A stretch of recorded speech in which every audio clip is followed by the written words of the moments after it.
that really me? Or just who I used to be? And is that how I want to be remembered? But the million-dollar question is, how do Oliver, Mabel, and Charles want to be remembered, and will making a movie about their well-known podcast be their legacy? Only hours removed from solving the murders of 2 crimes last season and putting on the final touches of their recording, our trio is hit by a mysterious power surge. But little do they know, this was the final act of Zaz's murder, which will be a key moment of the final scene of this very episode. As they head up to Charles's apartment to celebrate their recent victories, we see that Charles brings up the strange disappearance of Zaz, but they initially dismiss this as Mabel gets an email from a Bev about their podcast. They speak about the flaw of their business being that they always need someone to die in order to continue their podcast. They discover that Zaz never left with the alcohol. As Charles tries to impress by showing off his new electric bottle opener, we see that the cork shoots across the floor as Mabel notices blood on the oven door, but doesn't think too much of it at the moment. As we slowly pan out through the window hole left from the killer's gunshot. We are officially back with my weekly coverage of the show that I've covered since the very start,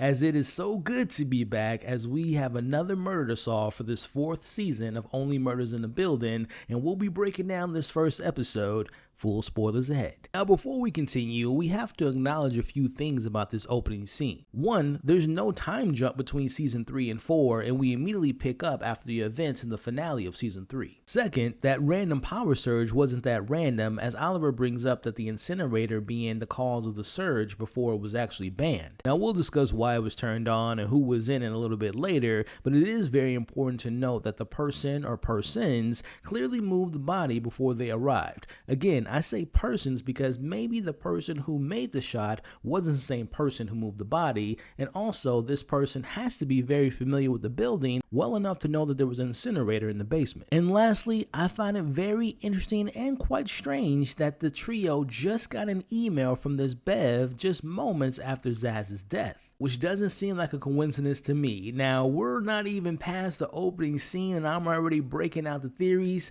Oh yeah, it is so good to be back. As Charles is now in bed, he puts on what many consider to be not only one of the greatest westerns of all time, but one of the greatest movies ever made, which also seems to be a huge thematic connection to this season premiere, but also maybe this season in general. Now, while on the topic of films and the influence of this episode being from Once Upon a Time in the West, was it me or did this episode feel and look very cinematic at times? Like, I think about how the camera was used in this episode and the different angles and the wide sweeping shots and the actual look and feel in this episode. It felt like it was a much bigger episode, and it just felt very cinematic in my opinion. As Charles gets his day started, the sounds of the whistle begins, but he's not able to place where the source is coming from until a little bit later in this episode, as Oliver and Mabel arrive to tell him the bad news that Death Rattle Dazzle is officially dead. Now, I could be reading this completely wrong, but was it implied that someone turned the TV off and removed Charles's glasses when he fell asleep? And also, when he woke up, did someone put on the tea in the kitchen? Was that just a normal circumstances? Was it Charles who took off his glasses, turned off his television, put the tea on the stove?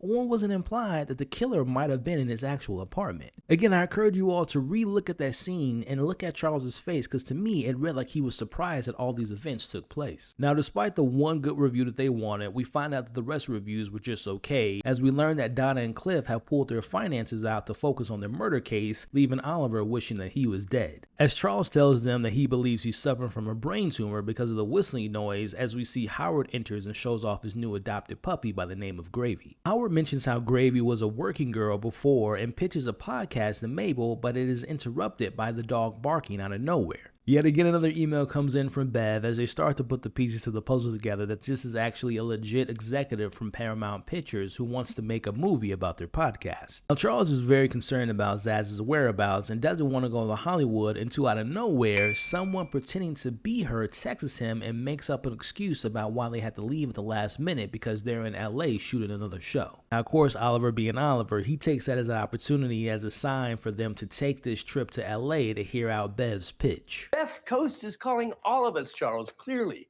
Pack your bags, bitches.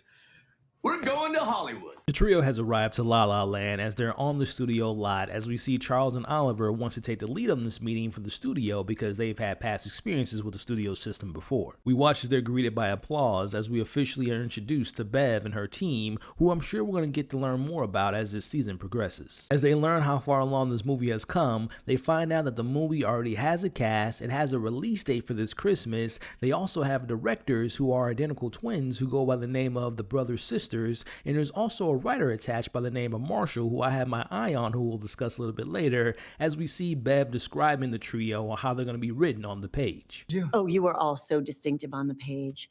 Oliver, who we all want to strangle and cuddle at the same time. Charles, everyone's unfun uncle with his grouchy little turtle face. Mabel, with your traumatized, homeless, jobless, mumbling millennial charm. Now, I personally definitely got a nice little chuckle from this scene. I'm just imagining that while this was definitely heightened for more comedic purposes, there's definitely some groundedness to what was going on in this moment. You have to imagine that when it comes to viral sensations online or overnight success, Hollywood just comes in, swoops them up, and wants to make a show or a movie about their lives, about their success overnight, and all they have to do is just sign their life away, and we see this happening in this very scene, but they also want to shoot this movie right away. As we see Charles doing his funny number on the paper bit, as him and Oliver seem to be ready to sign this deal, but Mabel's got some reservations. Now outside, we see Mabel explaining why she had to leave the room, as it really kind of hurt her feelings how she was described as someone that doesn't really have too much purpose at this point in her life,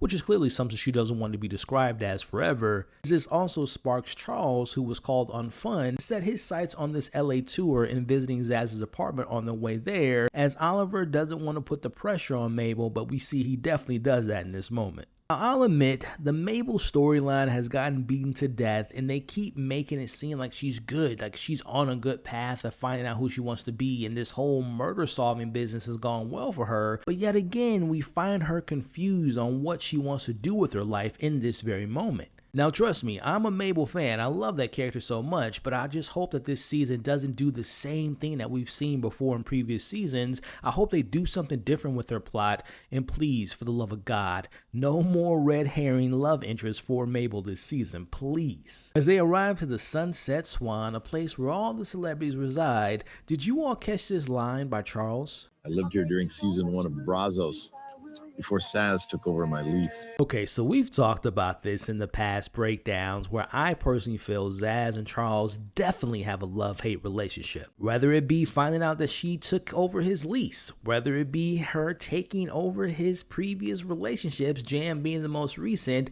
I hope that we get to explore their past relationships and how it could have led to her potential death. As they arrive to her front door, they notice that there's a stack of mail there that clearly points that she's not home at the moment, but also shows that she hasn't been there for a while. As yet again, Charles hears the whistle coming out of her apartment. Oliver brings up that maybe she's shooting an episode with Scott Bakula, who we'll talk about later, as Charles agrees and promises to let it go and have more fun as they decide to go to the party. As they arrive to the party being held on their behalf, we're introduced to the actors who are going to be playing them in the film, as we have Zach Galifianakis, Eugene Levy, and the one and only Eva Longoria. Now for me, this exchange between Zach and Oliver, this moment here got the best laugh out of me, as each of them spend time together learning for the role. For example, why they aged you up. I did a focus group on the age gap between you and the guys, and the word that kept coming up was creepy. I have a risky take on your character. I was thinking about maybe playing him talented. It's now nighttime, and we get to see a little reunion between Oliver and Loretta. As we see them playing catch-up, even though it's only been 5 days, we get this sense that Oliver may be, I don't want to say jealous, but might have this sense of uneasiness or maybe jealousy of her recent success, as she brings up would Oliver consider living with her in LA. Now, he doesn't answer her right away, but I believe this subplot could involve them maybe growing closer together or maybe even a marriage, because it seemed like she was preparing for him to say, "Will you marry me?" But clearly he didn't say that.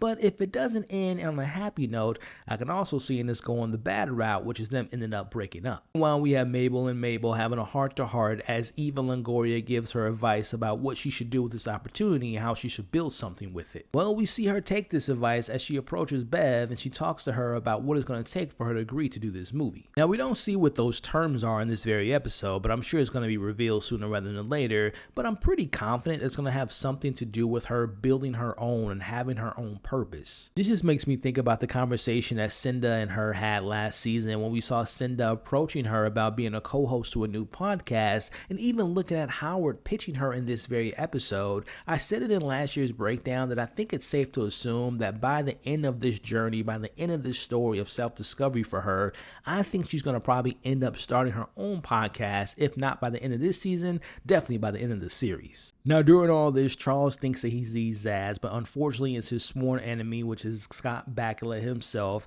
as he actually doesn't know where Zaz is either because she didn't show up to one of the doubles that they had set up for a new pilot. As Mabel tells Oliver that she will indeed do the movie, we see Charles fills them in on the suspicions he's had about something going on as they decide to go back to Zaz's house and they break in. Inside, we learn about Zaz's joint replacements. They hear a mysterious noise in the background, which I'll be honest, I thought it was strange that they didn't investigate what that noise was, and I wonder if we'll revisit the scene later in the season and see this from another person's perspective. Now, on Zaz's desk, they find a bunch of random notes that have things like West Tower. There's a combo code reading 773440. There's a note reading the long game, and under all this, we see an envelope that reads, "Looking at Charles." Now, one would assume that we'll be learning more about these findings because right now they seem to be very random, but I'm pretty confident they're going to end up on a murder board. But I do want to point out the West Tower and the code, to me, seems like this has something to do with the assassination of Zaz. Was she aware of this person trying to hurt Charles and she gathered all this information on her own? Definitely something I have on my suspicion board that we'll get to here in a second. As Charles gets a call from Lester about the broken glass requested replacement, which most likely was requested from the killer,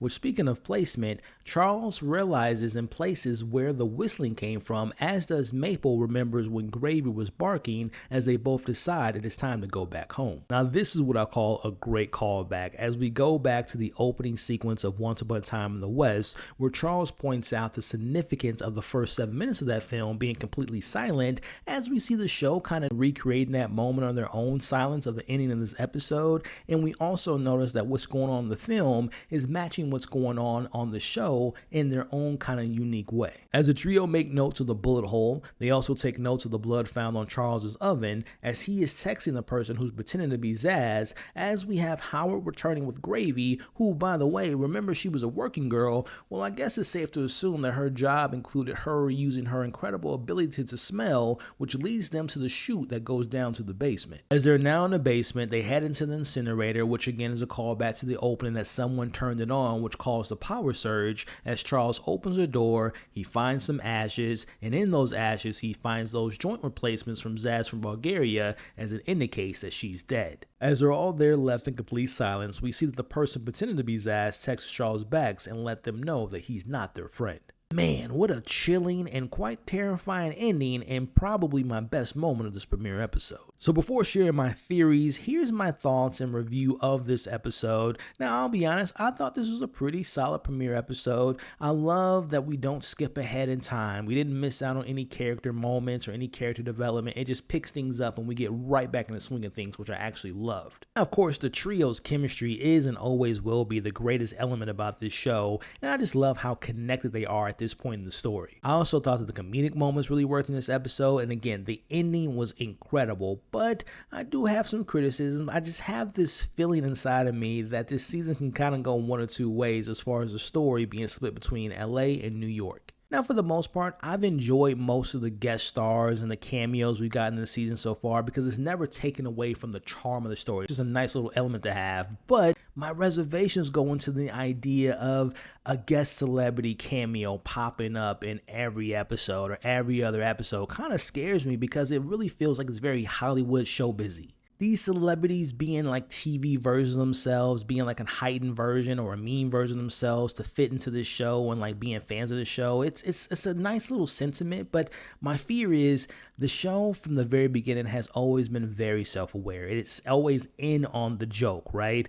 But I feel like with these new celebrities popping on every episode potentially or every other episode, it's going to maybe become the joke instead, which doesn't really work for me. But again, I hope that I'm wrong. And again, overall, I feel like this was a pretty solid episode. Now with that out of the way, let's lay the cards on the table as far as my lead suspects. Now I gotta start with my main man Charles, because if you all have been following my breakdowns, I've always had the suspicion that the show has been leading to him being killed off sooner rather than later. Going back to the opening scene of this episode of the real life homemade videos of the actors, but the monologue that Charles says of the idea of who they used to be seems very important to me. I truly believe that we're going to peel the onion back on the backstory of all these characters, but in particular, I think we're going to learn a lot about Charles's background and his past life, both the good and the bad, which again could have led to Zaz's death. And like I said in my season 3 breakdown, go back to episodes 5 and 6 of season 3. Think about those 3 sandbags that almost killed Charles.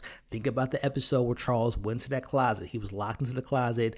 I believe that he has been targeted for well over a season now, and it's all coming full circle. But of course, the main topic at hand is who killed Zaz. Going back to one of their last comments towards Charles, we know that Zaz has some sensitive things to talk about, which we don't know exactly what that was.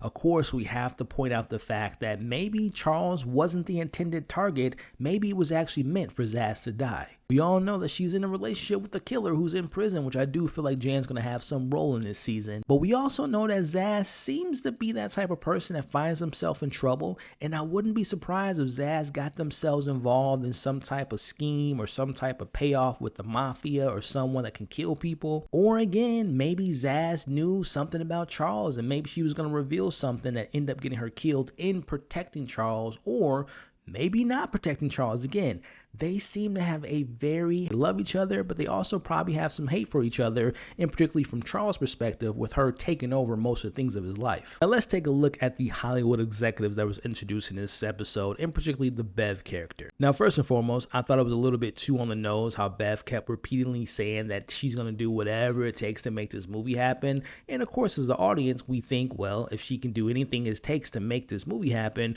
why wouldn't she kill Zaz to make the crew want to do another podcast, to make the movie about this very killing? But then that's the problem right there. The show has already played that card with Donna and Cliff. They were the producers of Oliver's play, and now have an executive producer being the producer of the movie who wants to kill to make the movie happen. It seems a bit redundant to me. So right now, I don't think Bev is involved, but I wouldn't be surprised if some Hollywood corruption is going on, which actually leads me to the writer Marshall. I thought it was very interesting that he used the words that he's just a fly on the wall. To me, in that moment, it plays in that scene, but I think about that meaning of fly on the wall. What has he been doing? What kind of research has he been doing to take on these characters to write them? How closely has he been paying attention to our trio? And last but not least, it could be a mysterious person. Maybe we haven't met this person. Maybe there's someone of Charles's past. Maybe we haven't even seen them in this episode, or maybe they've been in front of us this whole time. So there could be a mysterious person involved, which we'll find out in the weeks ahead. You need to find your person, your number one, the one you always fall for. And the day I met Charles Hayden Savage, I knew I'd found mine. Now, after watching this episode, the question is, will Charles finally step up and tap in to find the person responsible for taking away the number one person who's always had his back? As this episode introduced us to the West Tower weirdos, and man, do we have a lot to discuss. We've got a murder to solve as I'll break down this 4th season of Only Murders in the Building, episode 2, spoilers ahead. As we open this episode, we're taking a look at Saz making her only on-screen interview for a doc on the behind the scenes of Brazos, as we learn where she learned to become a stunt performer at a young age by her father, who many consider to be the greatest stunt performer of all time in Slim Pataki. As we get one of the best lines to next scene transitions of this show, as Saz says, but the trick is, you get up, you dust yourself off, and make sure you don't become dust. As we cut to Charles, who's still in shock after their discovery, as he still has his best friend's remains on his hands. As Mabel and Oliver do their best to be there for Charles, as he comes up with a way to preserve her cremated remains in a mason jar. Now in the bathroom, he does his best to keep her in the jar without spilling her on the floor, as his subconscious mind speaks to him in the form of the return of him actually seeing Saz, as he tells him, Me being dead is the least of your problemos. Now before we continue, it's important to note that this week's episode is yet again titled after a film. Gates of Heaven was an indie doc directed by the living legend Errol Morris. Now this happened to be his first film, which showcased the workers in the animal burial industry while dealing with the heavier existential questions regarding mortality and the afterlife. Now, this may seem like a bit of an odd choice to name this episode after, but as we'll discuss in this breakdown, I'll make the connections between the title and its importance to this particular story, as we watch Mabel and Oliver try to line up the angle in which Saz was shot from the window. Now, after cleaning up, we see Charles wants to get the police involved, but Mabel and Oliver stop him because they want to take a shot, pun intended, to solve this murder by questioning the neighbors on the west tower of the building, in which Charles agrees. Now, so far, they know the following. Okay, so Saz came up here for the wine. There's a bullet hole in the glass, and I found a couple of shards on the windowsill, so it seems the bullet came in, not out. And also, Howard's cadaver dog thinks there was a body about here and then dragged to the trash chute by someone who had access to your apartment, which is terrifying. Now, last week again, I pointed this out, but whoever this person is, they seem to have access to Charles's apartment. Now, speaking of Charles, he comes up with the idea to order some luminol to see the bloodstains left on the floor to find some more clues. Now, as they get things going, me mentioning in last week's breakdown about Charles being the one targeted comes into play in this scene, as Mabel and Oliver remind him how all of this appears to have been for him to be killed. Now, Charles is in disbelief of this claim of someone trying to murder him as they look over the random notes they found in LA, as Dutinoff's name is brought up, a name we hear a lot in this episode, and right now seems to be the prime suspect number one by the end. But I do want to point out one of the notes I don't remember hearing about last week, and that is the one that says sick pup. Now, you can't forget about Oliver's dog Winnie, who was poisoned back in season 1, and that was never resolved, so we never knew who actually did that. Which to me means that the killer may have been involved since the beginning of this series. Now, I would love if the showrunners have been planning this since the start and playing the long game here, like this clue has pointed out. Now, Charles ultimately decides to call 911, and let me tell you something, the running joke of how long the wait time was hilarious. Now, as they wait, Oliver comes up with the idea to case out the West Tower filled with weirdos, loners, and renters as we're introduced to Stink-Eye Joe. He seems hostile. Always looking over here, giving me this stink eye. The Sauce family. Always stirring some kind of sauce at all hours. And looking over here. 3 people, lots of pots. The oddest one of all. Christmas all the time guy.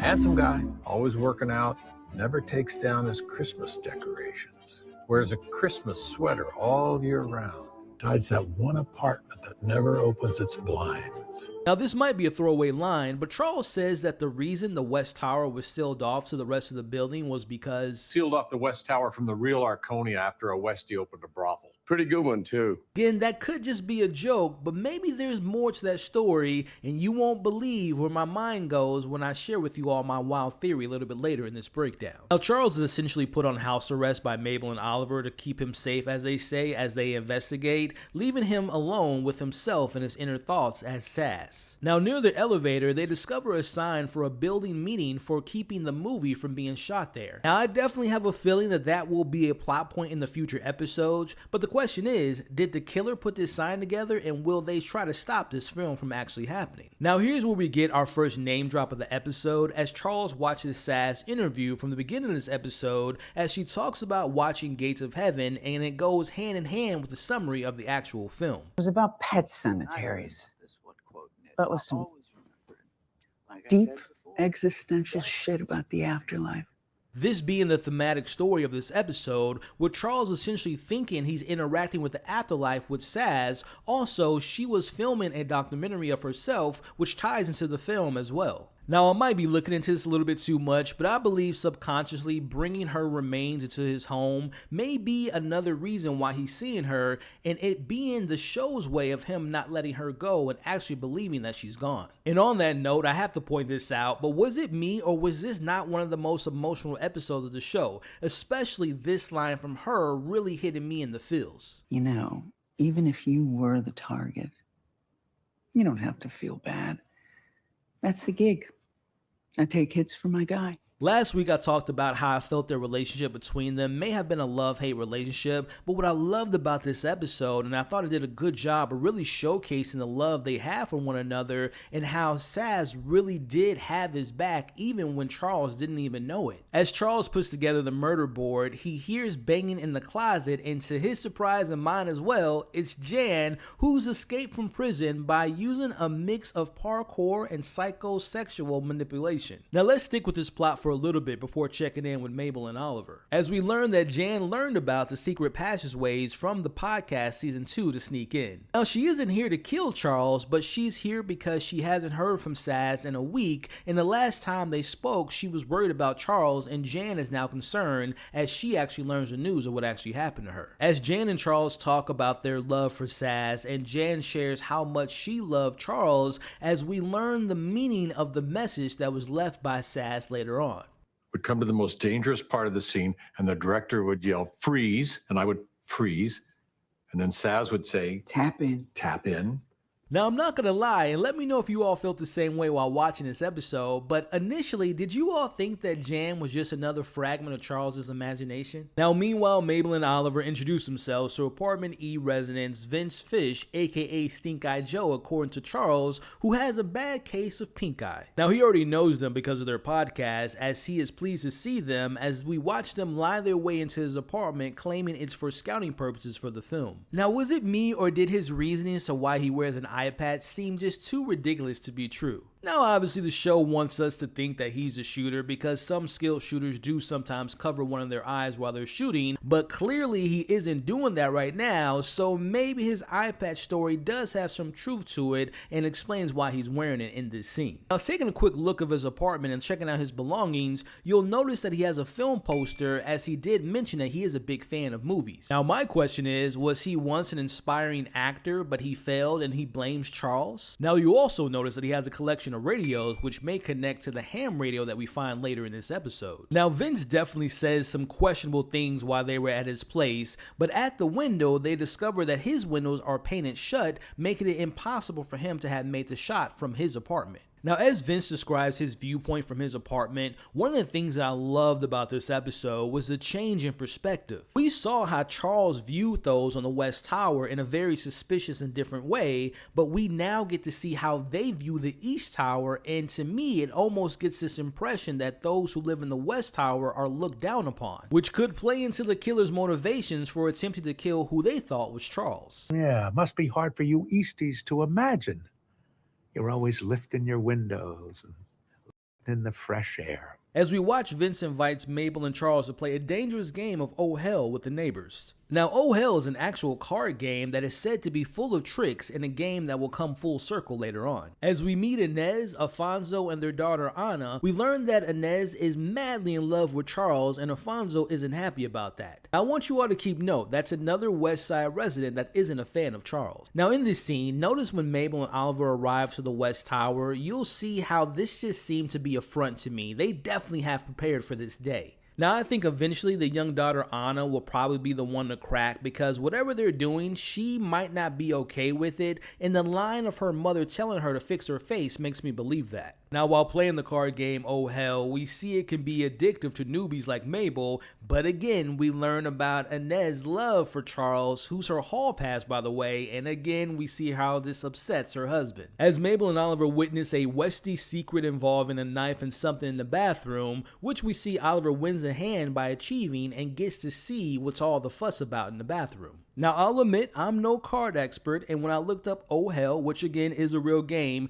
when reading the description of how it's played, I had no idea what it meant besides the trickery of it all. But let me know in the comments if you've ever played the game and if they're playing it the right way, and let me know what you think the deeper meaning is to what it plays into with this story. Now, in the bathroom, Oliver finds that they've been taking bites from a ham that's very special from Portugal. Now, it's important to note that this is the second out of the country location that's been brought up in this season so far. First, it was the joints from Bulgaria, now it's this ham. There has to be something important from these locations. But also, this is yet another key element from the title of this episode in relation to Gates of Heaven, which again was a story about a pet cemetery and the death of animals, and here we have a ham and later we have a pig who may be connected to their special hunger of meat, and they may be killing animals for some illegal black black market animal meat selling business? I know, it's crazy, but back at the table, Mabel asks about the mysterious person living in the apartment with a lockbox, and things get very weird as Anna says, Lives there.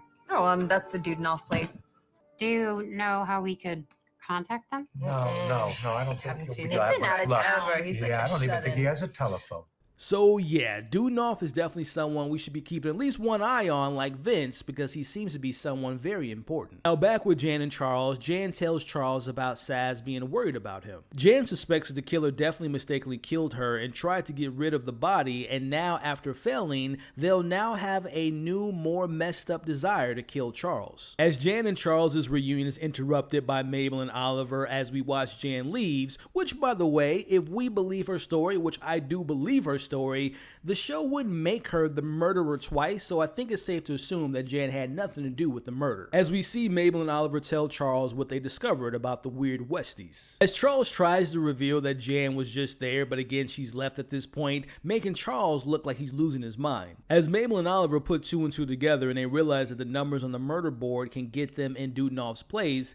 leaving Charles again alone by himself to wait for the luminol to come. You see that the code works, and inside the place it kind of looks run down as they find an old school ham radio, which goes back to me tying this to Vince's radio collection in his apartment. Now, interesting thing about ham radios is that people use them to talk across the town, around the world, or even into space without internet or cell phones. Around the world, huh?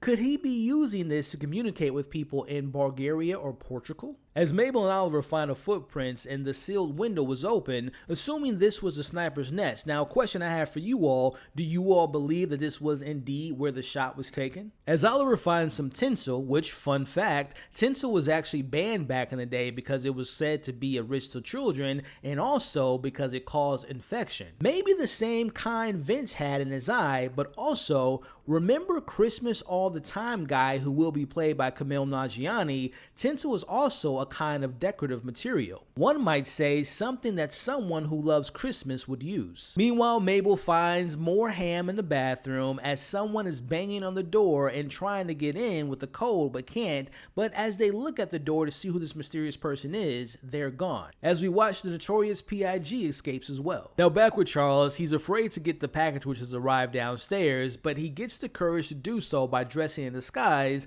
but opens the door to find the NYPD at his door, and if you know me, my favorite character return in Detective Williams, who's here to check on him after Jan's escape. Now, to her surprise, Detective Williams learns that Jan was there and that there's been another Like to report a murder.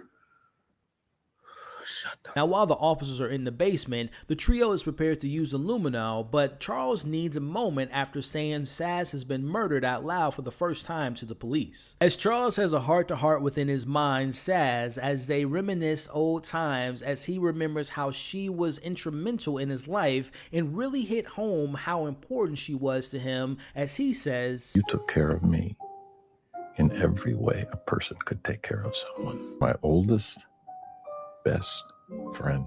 I do without you. Man, again, this show can be funny and fun, and we all love the jokes and the chemistry of our main leads, but when they want to play on the emotional beats, they do it so damn well. As our trio finds where her body was last at her death, but they also find her message to Charles, tap in. Man, what a great callback, as this is Charles's opportunity to tap in for her and solve the case of who killed his best friend. As we end this episode with essentially East Coast versus West Coast and each of them looking at each other through the window, Oliver pieces together that the code upside down was oh hell, as Charles says, We're not investigating Saz's murder and investigating mine.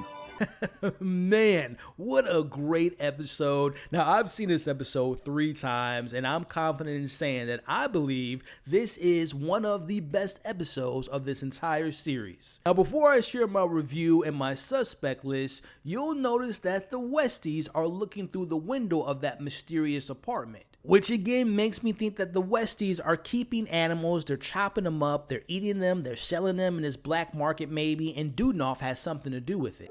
You're this elegant worm, this dressed up doormat, this technicolor cockroach who refuses to die. I hate you, but I love you. People might finally take me seriously after this. I will immortalize you, Oliver. The real tragic, heartbreaking, pathetic you.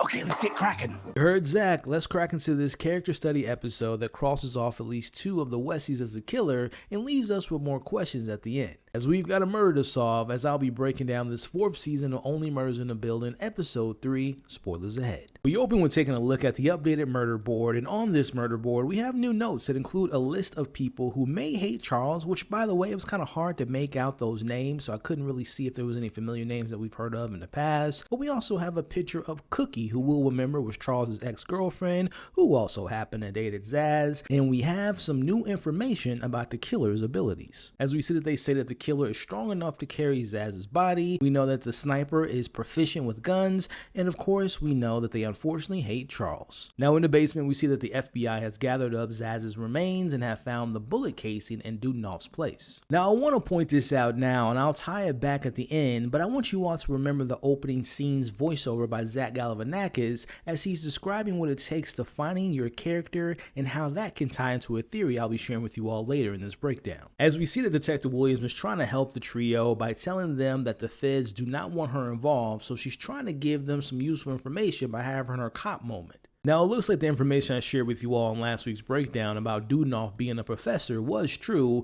but interesting moment here that we find out that they are out of town, and more or less they're actually out of the country, and he's in Portugal, which we will remember is the same place that last week's bathroom ham was imported from. Now, the trio also learns that Rudy, aka the Christmas All the Time guy, was the only tenant unaccounted for while the rest were playing cards doing Zaz's murder. Now, Detective Williams is in the camp that Charles was the one that was being targeted, but also knows not to get in the way of the trio since this is 3 seasons of doing the same thing, as we see the stars of Hollywood walks into the door from LA.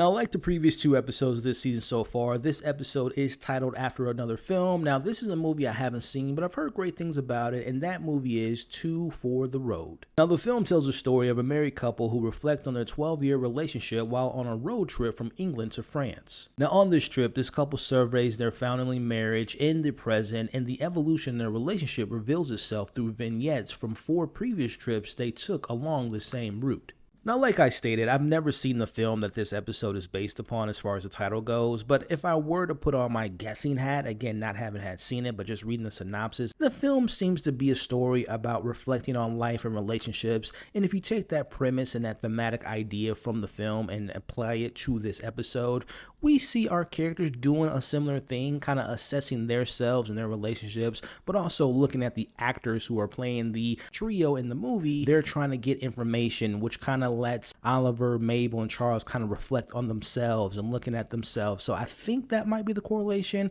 If you've seen the film, let me know what you thought the connection was between the film and what it was about and how it ties into the title of this very episode. As we find out that the A-list actors were recommended by the directors to come to New York to study the trio for the day to better understand their characters' roles. As they find out there's been another murder and they are super excited to be involved, even though we see Mabel doesn't think this is a good idea because she believes it's going to be a distraction. Williams said the bullet was a Winchester 300 Magnum, developed in the 60s. It remains the most popular cartridge among hunters. So our killer is a hunter. Little did they know that the hunter was about to become the hunted. So they believe that the killer may be a hunter, and as far as I know, we haven't met a hunter quite yet in this season, but that's definitely something we should keep an eye out for moving forward. Now, I'll be honest with you all, and I mentioned this in my episode 1 breakdown of one of my fears of this season kind of coming true in these first opening scenes involving our A-list movie stars. Now, of course, as I'll talk about, there are some great funny moments from them in this episode, but my thing is, and it really highlights in this first opening scenes with them being involved, is it me or are they trying too hard to fit into the flow of the show and they're playing themselves like a heightened version of themselves just to go for the laughs, but also to kind of annoy our trio, and it's just a little bit too far for me. Again, I'll highlight the moments I like from our A-list actors, but my fear is they're just going to be used throughout the season, again, as comic relief versus pushing the narrative forward. Let me know how you thought about our trio as far as the actors in these opening sequences in the comments below. Now, the group ultimately decides to split up to investigate their lead suspects. We have Mabel and Eva Longoria who are going to look into Ruby. We have Charles and Eugene who's going to look into Vince. Meanwhile, we have Oliver who wants to take Zach with him so they can spend the day together. As we see, Charles is just smitten by the idea that Eugene is just so interested in playing him. He's also nervous in doing so as they come up with this plan to try to get into Vince's house and also to get the eye patch off of him so they can see if his eye might have a bruise on it from the kickback of the gun. Meanwhile, we have Mabel and Eva Longoria who aren't on the same page as Eva renames Mabel. What about, Mabel?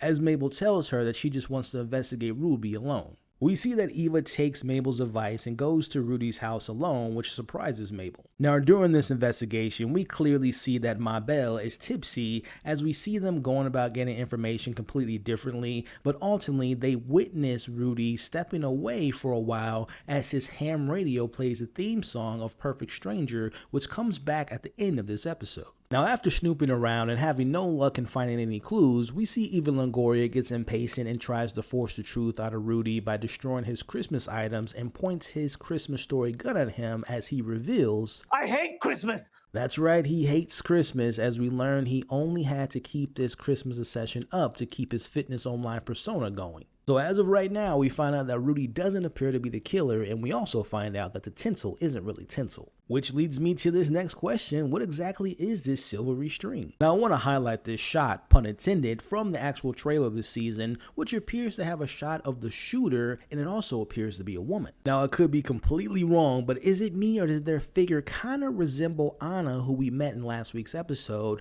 And you'll also notice that they're dressed up in what appears to be disco attire. So could we maybe get a reveal that whoever this killer is that appears to be a woman came from a disco party and then tried to kill Charles but end up killing Zaz?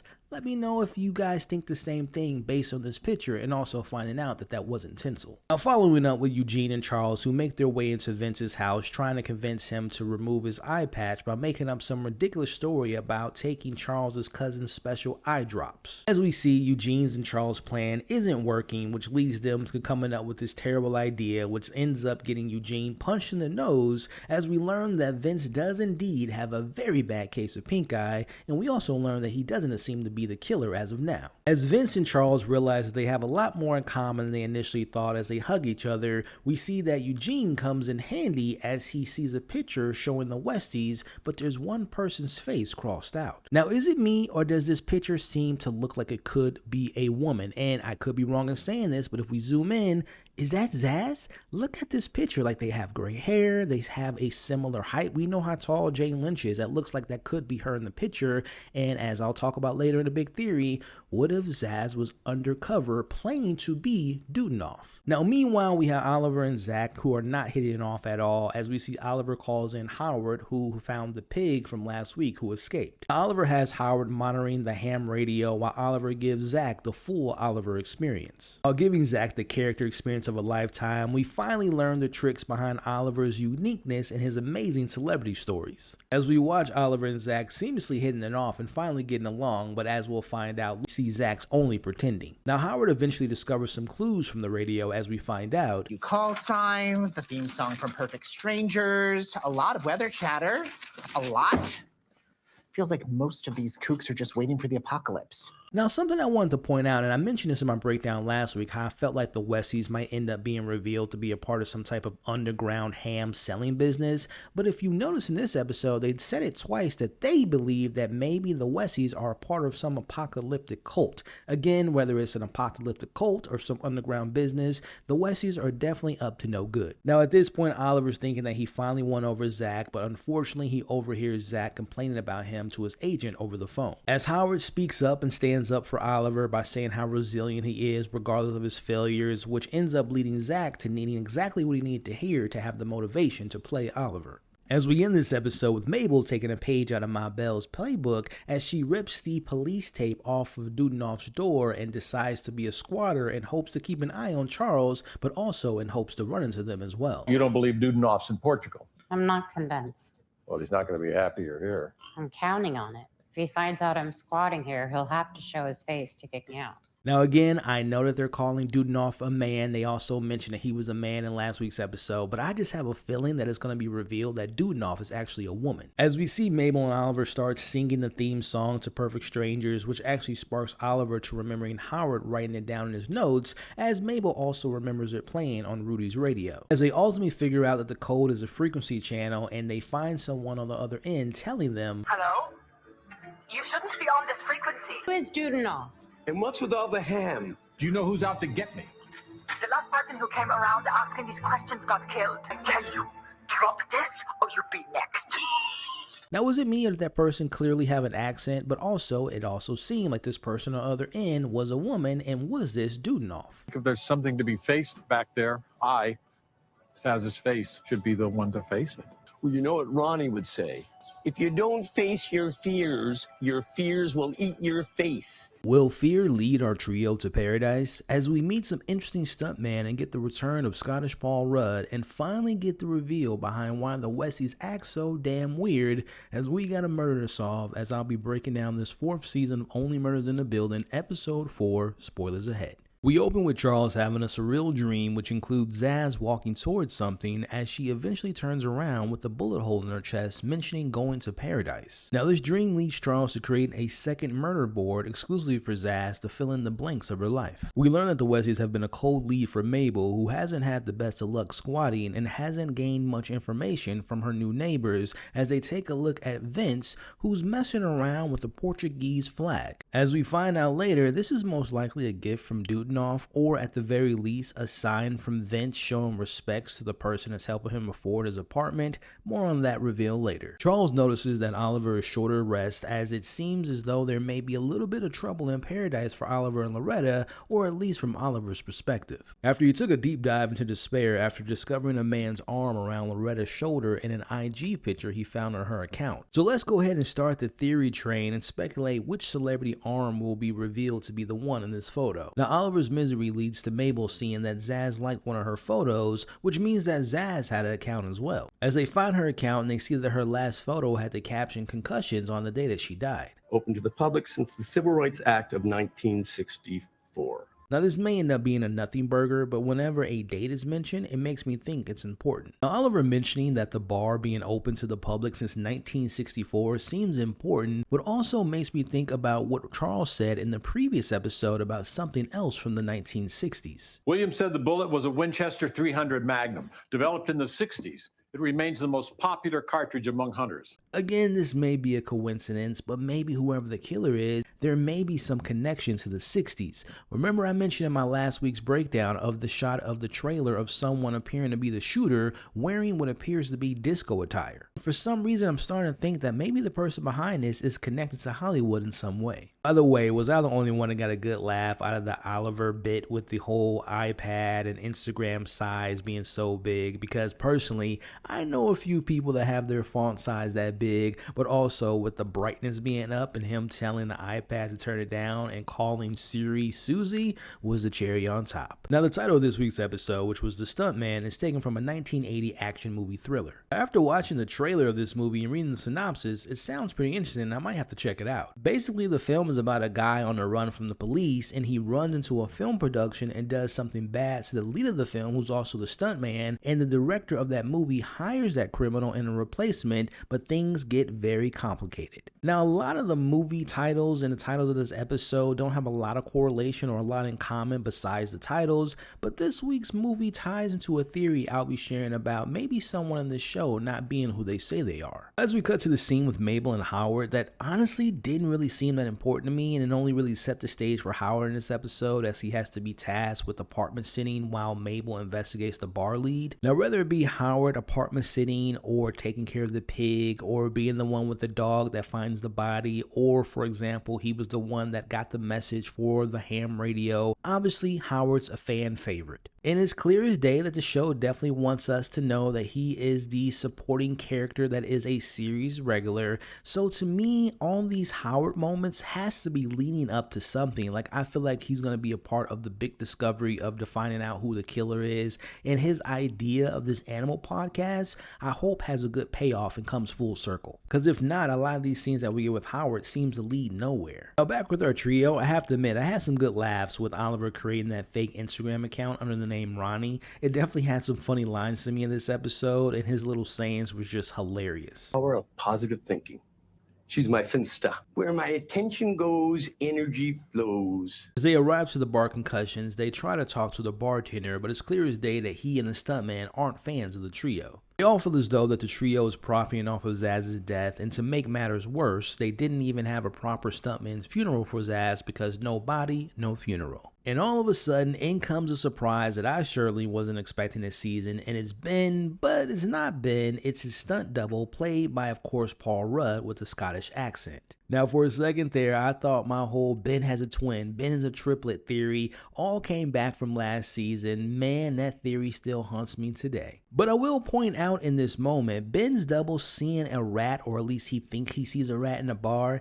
It can be the show just showing us that he has some screws loose after years of being Ben's stunt double. But hear me out with this one. What if this is all being used for foreshadowing? What if the rat is leading us to someone being a rat amongst the trio and then being a traitor? Now, after getting introduced to Ben's stunt double, in comes a mysterious woman who walks into the back room, and Mabel, of course, being Nancy Drew, she notices that the light matches the same one from Zaz's IG post, but unfortunately, they're not welcome to the bar and they get kicked out. Now, Ben's stunt double follows them outside to beg Charles for a job on their film and proceeds to make a fool of himself by doing stunts, which leads to them agreeing for him to join the film to make him stop, but in exchange he must give them some information on Zaz's last photo on her Instagram that was took near that back room. As the stunt double tells them about Dr. Maggie, Ben calls her a miracle worker, aka a chiropractor. As Charles wants to talk to her alone, I think if there's something to be faced back there,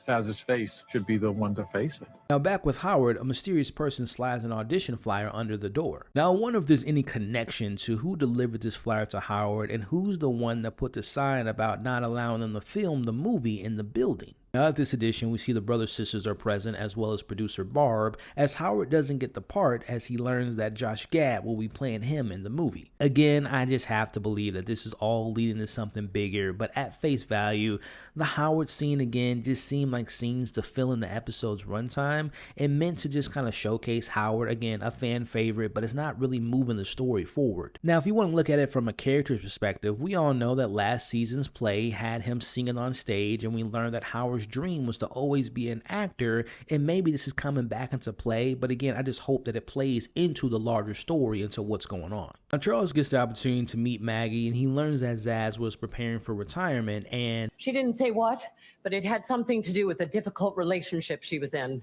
She was tired of giving more than she got from this person. She didn't know how to get away. Now Maggie ends up unlocking Charles's deepest feelings while working on his back, which takes him back to his dreams. This time around, we see that Zaz is even more beaten up than she was in his last dream. After waking up, Charles is now under the impression that Zaz's bad relationship was with him. Now, I talked about this at the beginning of episode 1 of this season, of how I always felt that their relationship was more complex than what we actually thought it was. But I don't think Zaz was talking about Charles. I think that maybe she was referring to our mystery killer. Now, back with Oliver and Mabel, he admits that he almost proposed to Loretta back in episode 1 of this season. He admits that he's afraid that she's too famous for him now, and he's also believing that he's a failure. Now, the Oliver jealous subplot this week definitely kind of leads to them setting up a moment between them dismissing his thoughts at some point, and I do think eventually Oliver will propose to Loretta sometime by the end of this season. Now, in comes Howard, who confronts Mabel about their one-sided relationship, as Mabel realizes that no one is watching the apartment, which leads her to going back to finding the Westies inside. Now, Mabel just wants to get to the heart of their strange and weird behavior, as she ultimately learns that they are illegally subletting rent-controlled apartments, and it's all a rent control scheme. as all the apartments on this floor at one point was all rented by Dutinoff, and all of these individuals came across him at some point in their lives. As they say, they consider themselves to be outsiders or weirdos, but he just wanted to help them out by allowing them to stay, and he takes care of them even though he's retired and living in Portugal. He sends them some ham once a month, and in exchange they pay him rent for as little as $200 to live there. Now, to answer the question behind who the mystery woman was on the radio, well, that is the person by the name of Helga, who was Rudy's ex-crazy girlfriend who lives in Finland. At the end of the day, they claim that they're just silly, regular weirdos, and they offer Mabel if she wants to get in on the scheme. So yeah, do you all think this is all true and that's just the end of the story? They're just a bunch of weirdos living here for peanuts. Dutinoff is just a nice person sending them a ham once a month, and Helga is just a jealous ex-crazy girlfriend from Finland?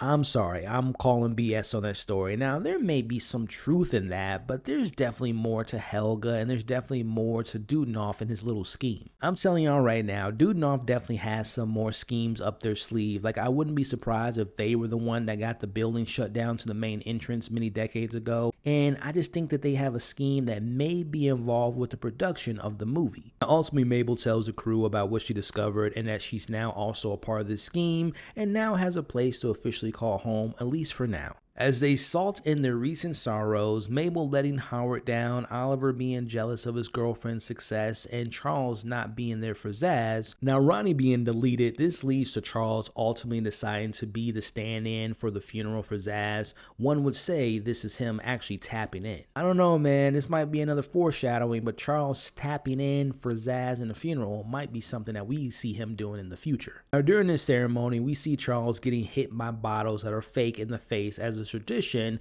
but unfortunately one of the bottles were real, which actually knocks out Charles to a flashback. Now, we end this episode with the flashback showing us a time where Zaz was telling Charles about her retirement plan, which is her teaching the youth how to become stunt performers by opening a trampoline park, which happens to be the paradise that was mentioned in Charles's dreams. As we flash forward into present day, we see our trio arrives to Zaz's Impact Academy in New Jersey. As they walk around, they come across what looks to be a hideout where they find Bev, the producer, who has a gun in hand and pointing at them and threatens to kill them. The only thing that gets you over imposter syndrome is actually doing the thing you want to be better at. Figured out the how. It wasn't one person who did the murder, it was two. One to shoot and one to clean up. Now, which two people could have done it? Now that's the million-dollar question. Who's the shooter and who's the cleanup man or woman in this murder? As we've got a murder to solve, as I'll be breaking down this 4th season of Only Murders in the Building, episode 5, spoilers ahead. As we open this episode with Marshall, the writer of the film, who we haven't seen since back in episode 1, as he talks about what makes a good writer, as he's standing in front of his mirror with some of who I assume are some of his favorite writers in Hollywood. Now, in Marshall's opinion, it all starts with the look, as we see that he's taken his look from the acclaimed writer Charlie Kaufman, who also wrote the movie that the title of this episode is based upon. As we see that Marshall's look is made to make him look a certain way, because as he says, it's about convincing others that you have the goods. But regardless of the look, it all comes down to what's on the page, as we see him struggling to find a story and getting a movie actually made, but eventually he writes something that catches the right person's eye, and we see that that's Bev, the producer. But even after this victory, we see that his inner voice is telling him that he's still a fraud and this still may haunt him, but the real question is, who is the real Marshall and what secrets is he hiding? As we cut to picking up after the final moments of last week's episode, we see Bev claims that she didn't know who was in a room with her because the lights were off, as she apologizes for pointing a loaded gun at them. Now, Bev is deflecting questions about her actually being the killer, but she does tell them, No, I did not. But I think someone on the movie may have. Now, before moving on, this week's episode, being titled Adaptation, is based on a 2002 film, again written by Charlie Kaufman, but also happens to star Meryl Streep. Now, I'll be honest with you all, I have yet to finish the film in its entirety, but for what I remember, the adaptation was a pretty solid movie. I do know that it did receive widespread critical acclaim for its direction, the screenplay, the humor, and actually Charlie Kaufman won some awards for the screenplay. Now, as it relates to this episode, the movie stars Nicolas Cage, who is playing Charlie Kaufman, who's having a hard time adapting a book. And the whole movie, again, from what I remember, is it's a bunch of stuff going on in his real life, some bizarre stuff going outside of his life, and he's really just having a hard time combining what he can do as a writer to what he's trying to do when his worlds collide. So as, again, it relates to this episode, we see Marshall struggling with his script. We also see other characters struggling to find out who they want to be. So there's some correlation going on that I'll tie into a little bit later. But back with the trio and Bev, we see that she has an alibi for the night of the murder, but she did receive a call from Saz, who left her a voicemail telling her, "Name's Saz Pataki, and I'm told you're the one to talk to. Look, I can't get into this in a message, but you need to call me, okay? There's a problem with your Only Murders movie. A big problem, and I can't say more than that." Now, this voicemail came moments before her death, but the big question remains, what was this secret? What was the problem with the film? What was the sensitive information she wanted to tell Charles? That seems to be very important that we still haven't found out yet. But I do want to mention that if you do call that number that's on the screen now, it's not a number in service. Trust me, I called it. I was hoping that it secretly had some type of cool little Easter egg or maybe one of the characters giving us a clue. But again, the number leads nowhere. Now, Bev tells the trio that this movie has to be made, especially after passing on Barbie, and that the stakes are through the roof on this movie, and she claims that she came to this hideout to fix the problems of the film by looking into this murder herself. Now, I'm still not entirely sure how Bev knew about this hideout in Paradise in general, considering that it took Charles a whole episode of dreams and getting knocked out to find this actual location. So let me know in the comments below, do you all believe Bev's entire story? As the deal is in place that Bev will continue to do everything she can to keep this film on track, meanwhile the trio will find the murderer. Now, with this newfound information, we now have our third murder board assembled, but this time this is exclusively focused on the people involved in making this movie. Now, my favorite detective is back as Charles is trying to convince her that they're onto something with this new murder board, but also learn about the voicemail and also learning that someone that's working on the film could be the killer. In come Oliver and Mabel as Oliver's cracked the case on who the arm was in Loretta's IG post, and it's a gentleman by the name of Jack Junk. Now, we find out that Jack's actually playing Loretta's love interest in the show they're doing together, but we also find out that he's a former Olympic winner. Now, one would consider an Olympian to be in tip-top world-class shape. We'll discuss that more a little bit later in the breakdown. Now, we see the trio's got their first check after selling their life's rights, but now let me ask you all this. This was definitely probably posed as a joke from Charles, but the whole he has to reach out to his accountant who's in Belize because Charles doesn't want to pay taxes, again, I think it's a joke, but should we be looking out on Charles with this whole tax invasion potential situation? Let me know what's going on with Charles in the comments below. But we've known for a while now that Mabel's been struggling to find her purpose since the beginning of this very show. Well, it looks like she's finally found her way as she's now going to be going by a podcast producer. Now, in the meantime, Detective Williams will be investigating the gun that Bev used while the crew heads upstairs to hopefully take some names off the new murder board. Now, I want to backtrack for a second. The gun that was used by Bev, there's got to be something there because they're making it out to be something important. Will there be useful information from this gun? Is it registered under someone that has some type of importance to her story? Share your thoughts on if this gun will be key in solving this case in the comments below. As they arrive upstairs, they immediately see the brother-sisters being weird as they normally are, as they come up with the idea to include the trio in this naked photo shoot for marketing of the film. Now, as they head into the elevator, the show makes it a point to show us a suitcase that they're carrying, which to me makes me wonder what this case is used for, and if you ask me, it's a perfectly good case for a sniper rifle. Again, the way the camera wants us to see the case makes me think that it's meant to make us think that it's being used as a weapon, but more times than not, it's probably going to be used as a misdirect. Now, it looks like Howard's audition last week wasn't a total disaster as we now see that he's working on a production team. Now, I got to point out the laugh of the week for me in this week's episode has to be Charles, his subtle way of pretending to be on the phone while actually taking photos the wrong way initially on his phone was hilarious, but it also comes in the clutch a little bit later. In a room full of potential suspects, how will they find the killer? Well, they find the one person who stands out, and that is Marshall, whose foot gets stuck on the sticky mat, which will end up being this week's key item of importance. Now, Marshall initially was nervous to talk to the trio, but switches up really quickly when he finds out that he might be a suspect on their list, and that they're not actually approaching him to make changes to the script. Now, I could be reading this scene wrong, but I feel like Marshall's happiness comes from the fact that the trio didn't call him out from him not being who he actually says he is. I mean, hell, early in this episode, he called himself a fraud. So I feel like that whole fraud mentality, imposter syndrome, will be resurfacing later on for this character in this season. Now, they want to talk to Marshall back at Charles's place. Now, I said it back in episode 1, I'm going to say it again, that we should definitely be keeping an eye on Marshall, especially after this episode, because I just go back to episode 1 when he said that he was like a fly on the wall.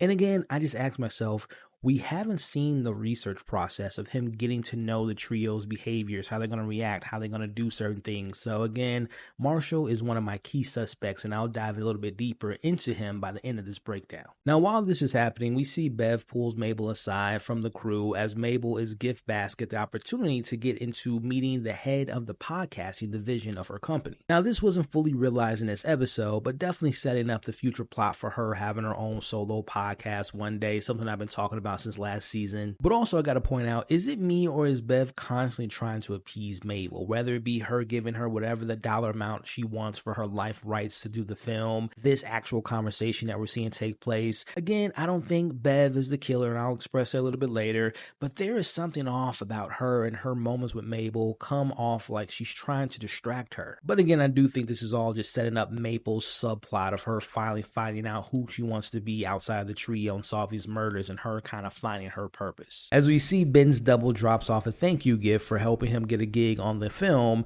as the trio interrogate Marshall, who tell them that he was doing an observational stand-up on the night of the murder. Now, we have this moment where Mabel calls out Marshall for having a fake beard, and he admits to her that it is fake, and he actually does this because it goes into his look, but also he can't grow real facial hair, as him and Mabel bond over feeling like they're imposters sometimes. Now, right now, Marshall's act seems to be working on the trio as they show him their murder board, and I definitely think that he's playing the part so well. Now, I want you all to listen to these lines, and they may be lines of importance.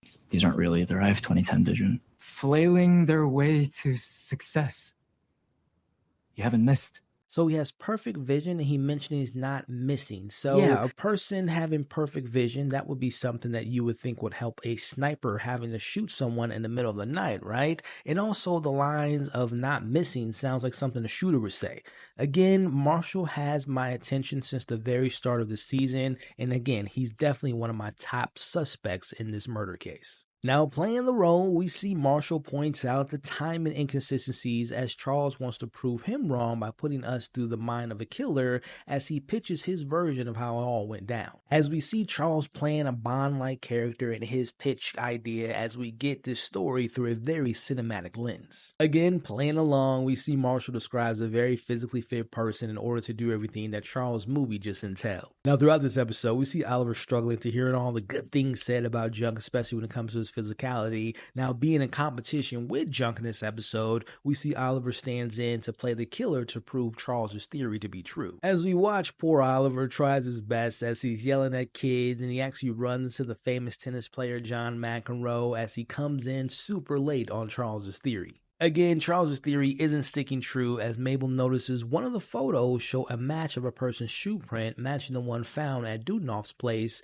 making this a huge opportunity to find the killer at the photo shoot. Now dressed in their season 1 outfits, they arrive to the photo shoot to find the other actors who's portraying them as well as their doubles in this room of mirrors creating illusions. As the plan is set in motion, which is to use Eva Longoria's dust particle mats to find the person's shoe prints found earlier. Now I have to point this out, this could be absolutely nothing or it could be something very important.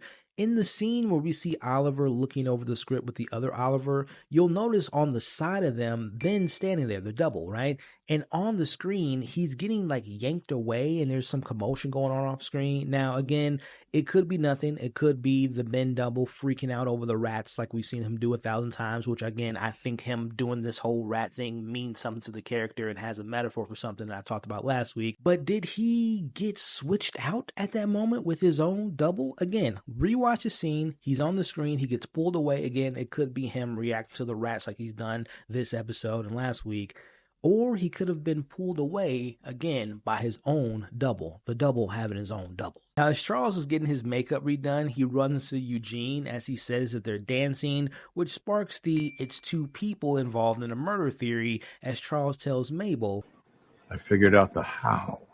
It wasn't one person who did the murder, it was two. Now, you notice the camera pans over and we see all these different background actors who have their own doubles, which really this show is leaning to the idea that there are two killers involved going on. As their plan to track the killer's footprints leads them to the brother's sisters, one of the sisters tells the other to move Oliver because he's missed his mark as they pick him up and put him in a perfect position. As we end this episode with showing a scene being played out with the shot from the trailer showing that it was a brother-sister committing the murder, as the tiny sister at the photo shoot is now missing and a shot is now being fired and you can hear someone saying that they've been shot. The killer is watching us right now.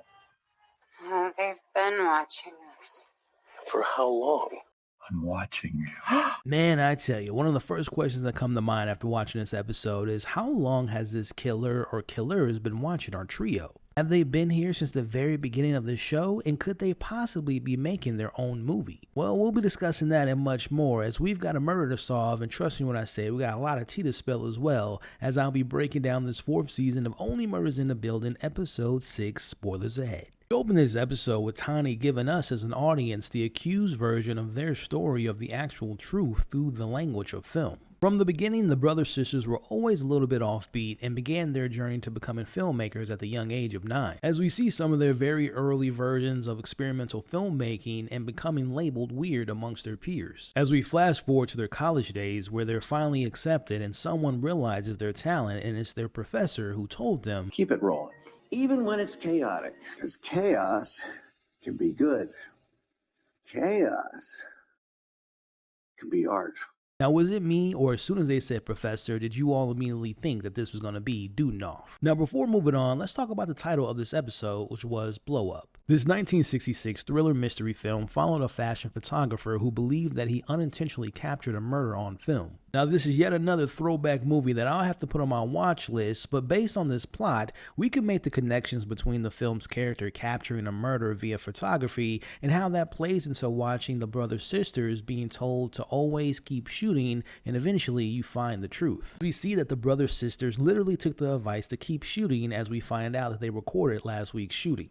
As they shot through the chaos of people screaming and running, we see that the shot came from the outside in, as we see that both Zach and Glenn were shot and Oliver wasn't hit. As we cut to the inside of a taxi with the trio there and Howard recording them asking the important questions. So what's inside your heads? You thinking Tawny took that shot? Oh, you think it was meant for Oliver? So you're all the target. As the trio return back to the building where they find their #1 fan, Uma, who's complaining about the cameras finally being installed 4 seasons later due to all the murders. After almost getting shot and killed, we see Oliver realizes that all he kept thinking about during all this insanity was Loretta. As the show continues to give me what I want, and that's more of Detective Williams as she arrives and she's pissed off because they didn't follow her one request, which was to keep Zach Galifianakis out of harm's way. Now, what it looks like to me is the shooter must have been on the set of the movie Wanted, because we find out that the bullet curved and that the shot hit Glenn's plate and reflected into Zach's belly, but luckily they're both in the hospital and they're gonna survive. Now, Detective Williams isn't having it with Howard's recording and has him shut it down, but we as an audience see that they're still being recorded from inside Oliver's place, recordings we find out a little bit more information about later. Which, speaking of the brother-sisters, we cut to them and we see them hiding cameras all around their place. And even though we find out where these cameras are going to play into the story, I really do hope that one of these cameras that they're planting will come in handy somewhere later down the road. Again, this is why I love Detective Williams, because she comes in with so much good information as she tells the trio that Dudenoff has been in New York this whole time and wasn't in Portugal during Zaz's murder. Now, they also find out that there's been a Jan sighting, which I wonder if she's secretly investigating the murder of her ex as well, and when we finally catch up to her, she'll have some evidence to help us find the killer. Now, before heading out, we see Detective Williams gives Charles a special gift from evidence, and it's Saz's remains. We see producer Bev sends out a message for an emergency production meeting, and even though the brother-sisters will be in attendance, the plan is to find evidence that will show that they are the killers by finding that rifle case. Just have to point this out now that this to me is one of the funniest episodes of not only this season, but maybe of this series. Was it me, or did this episode kind of feel like one of my personal favorite comedies of all time, which was The Office, especially when Bev told everyone that Zach said that the show must go on, but instead we cut to Zach and he tells us what really happened in that encounter. Now, taking a look at this scene here, I'm going to say it again, I just don't trust Marshall because he's so damn suspicious. As we watch this brief conversation between him and Mabel, he suggested they go back and watch one of their student films. Again, whether it's his suggestions from last week of there potentially being 2 killers involved, or to this very conversation about watching their student film, he's always providing help, but it comes off that he's doing this to keep the trio from looking into his backstory and really learning who he actually is. Now, of course, I could be totally wrong because looking at him as a character within the framing of the show, he could be this season's Oscar from season 1, or he can be this season's Alice from season 2, or even last year's Talbert. These are all characters who served as Mabel's love interests, but also characters that were set up to be possible killers, but instead they end up providing us with some help in finding out who the actual killer was, and Marshall may be filling in that slot this season, minus the whole love interest, of course. Now, as they watch the brother-sister student film, tell me what this description of the film sounds like to you. About an elderly artist and identical twin sisters that he made out of clay, and they came to life. It was a whole thing in the first scene.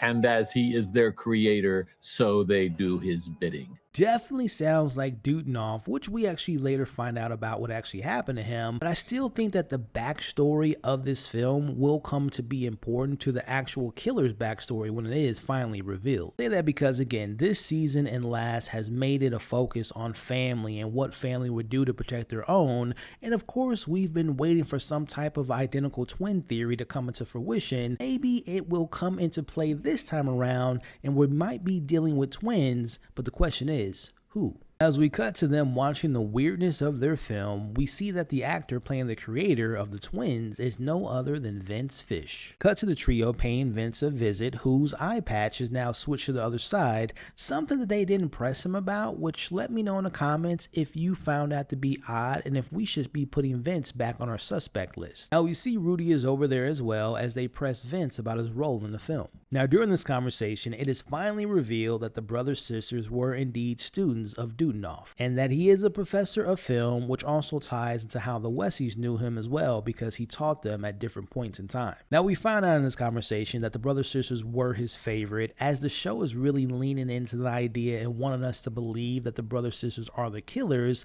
but it's almost too on the nose and too obvious that they're not the killers, or maybe that's what the show wants us to believe. Now back to Vince, and I might have misunderstood him, but I was under the impression that the windows were sealed shut, which would make him the shooter, but in this scene, all he needed was a little help to pry open the window to use the drone that him and Rudy got. Again, it could be nothing but the iPad switch, and now this, again, I'm feeling like Vince is getting back onto the murder board. Now I also want to point out a few things that was said in this exact scene. One is, it appears that the relationship between the brother-sisters and Dudenoff made some people jealous, including Rudy, which is important to remember after we find out what happens to Dudenoff in this episode. Now second, Rudy mentions how the brother-sisters didn't like their own dad and they looked at Dudenoff as their father, which got me thinking, I wonder if their actual father will come into play in this season and he's maybe using the jealousy card again, which could be the father had been jealous of the kid's relationship with Dudenoff, which led to the father actually killing Dudenoff himself. Now back to the scene, the working theory by our trio is that the film is the basic setup for their somewhat understanding of the why. So they're in the belief that Dudenoff was the creator in the film and that the brother-sisters are doing his biddings. Now at this point, our trio is going to split off for a bit as we see Oliver is going to go off to call Loretta before his minutes are up. We see Mabel will finish the film before coming to conclusions with their working theory, and Charles will use the drone that Rudy and Vince found to see if he can look into that case. Now Charles lets Rudy and Vince know that Dudenoff is back in town, and their reaction can be looked at in different ways. One is that it's clear that they're lying about not knowing that Dudenoff was back in town, or based on their reaction, they seem to be upset and shocked to learn that Dudenoff didn't tell them that he was back in town,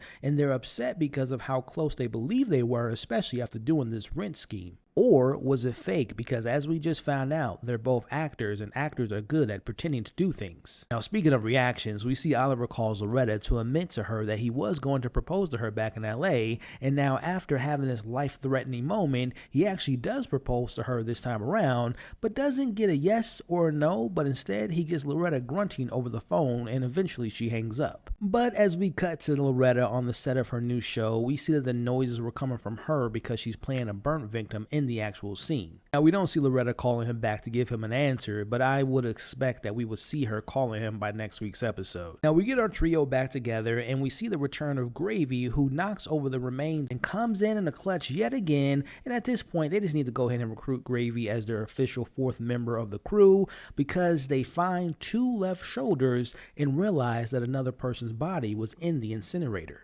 After discovering this, the trio's current theory is, I told Jan there was another murder in the building, and she was right. This was it. So what if Dudenoff killed someone, put them in the incinerator, and then when we started podcasting about murders in the building, Dudenoff went into hiding. But he still needed someone to stop us investigating, so he got the brother-sisters to do his bidding. As they're gonna go to the brother-sisters to get a confession, as they come up with a plan to force the confession out of them by forcing them to be on camera. As it is time to get some questions answered, we see the trio asking the brother-sisters where they were the night of Zaz's death, and we find out that they were actually in the building to pay a visit to Dudenoff. Now we flash back to the brother-sisters back in their college days. After showing their student film didn't go off too well with their peers, we see that Dudenoff gifts them his Super 8 camera. As we cut back to the present scene, we see the trio asking them if they would kill on Dudenoff's request, and the answer was yes. Now, to quickly play devil's advocate for a second, stick with me here. But what if the brother-sisters got a request to kill Zaz, thinking that it was a request from Dudenoff, as they just said that they will kill for him, and they actually did it? But they were thinking that it was Dudenoff, but we know that it wasn't him, that it's someone pretending to be him. Now back to the questioning, as it's revealed that the other shoulder belonged to Dudenoff himself. And as of right now, this means that Dudenoff is dead, which causes the brother-sisters to finally stop shooting. Again, I'm going to pose the same question to you all like I did with Rudy and Vince. Was the brother-sisters' reaction an honest reaction about finding out that their pseudo-father and their mentor is now dead? Or is it fake? Again, just a reminder, we're dealing with actors, we're dealing with directors who are known to switch on a dime. After this reveal, we find out that it's been 3 years since the brother-sisters have spoken to Dudenoff after having a falling out after telling him that they want to make bigger films in Hollywood versus their previous smaller independent experimental type of films. Now again, we see the brother-sisters are upset to learn the news, as it is revealed that the case is just used for hiding their hidden cameras they've put everywhere, including the ones in the trio's place. Well, now for the first time ever in the show, we now have 2 murders to solve, as it is time to look into who's been cashing in those checks and pretending to be Dudenoff. Now, as the brother-sisters are collecting the hidden cameras they left at Oliver's place, we see that one of the cameras isn't theirs, as a message comes in from Saz's phone to Charles, and then later to Mabel, and then Oliver after, as it is revealed that the killer or killers have been watching them this whole entire time, and even watching them in this exact very moment. As we watch our trio run for fear of their lives out of the murder building, the end of the episode, and maybe the best episode of the entire series. We believe that this mystery did not start with Zaz's murder. No, it all goes back to season 1, which, by the way, has more holes than Zach Galifianakis. Your murderer has been after you since season 1. Well, it looks like the actors do serve a purpose and actually help with confirming something that we've been talking about for weeks, and that's that at least one of the killers have been involved since the very beginning. Now, admittedly, there wasn't a lot to chew on this episode, but hey, doesn't mean we can't have some fun. We've got a murder to solve, as I'll be breaking down this 4th season of Only Murders in the Building, episode 7, spoilers ahead. As we open this episode with our trio on the run and with nowhere to go as they're in Charles's car, and remember, they are afraid for their lives right now, but that doesn't stop Oliver from preparing to send Loretta a breakup text, which he ultimately does. Now, the plan is to head to Charles's younger sister house, Doreen, and the only person who knows about this is Howard, as they arrive to Strong Island. As they enter the house filled with dolls, which serve as a replacement for her kids, or at least as Oliver says, we see Doreen's got a thing for Oliver while her husband and her are in a little bit of an argument because he likes to go to Hooters. Now, before moving on, let's talk about the title of this episode, which was Valley of the Dolls, which was a 1967 drama. Now, believe it or not, I actually saw this film back when I went to film school, and from what I can remember, we followed this character by the name of Anne, who didn't follow the traditional narrative of marrying and having kids and moving to the suburbs and just kind of being a housewife, and she was deemed crazy amongst her peers from that decision.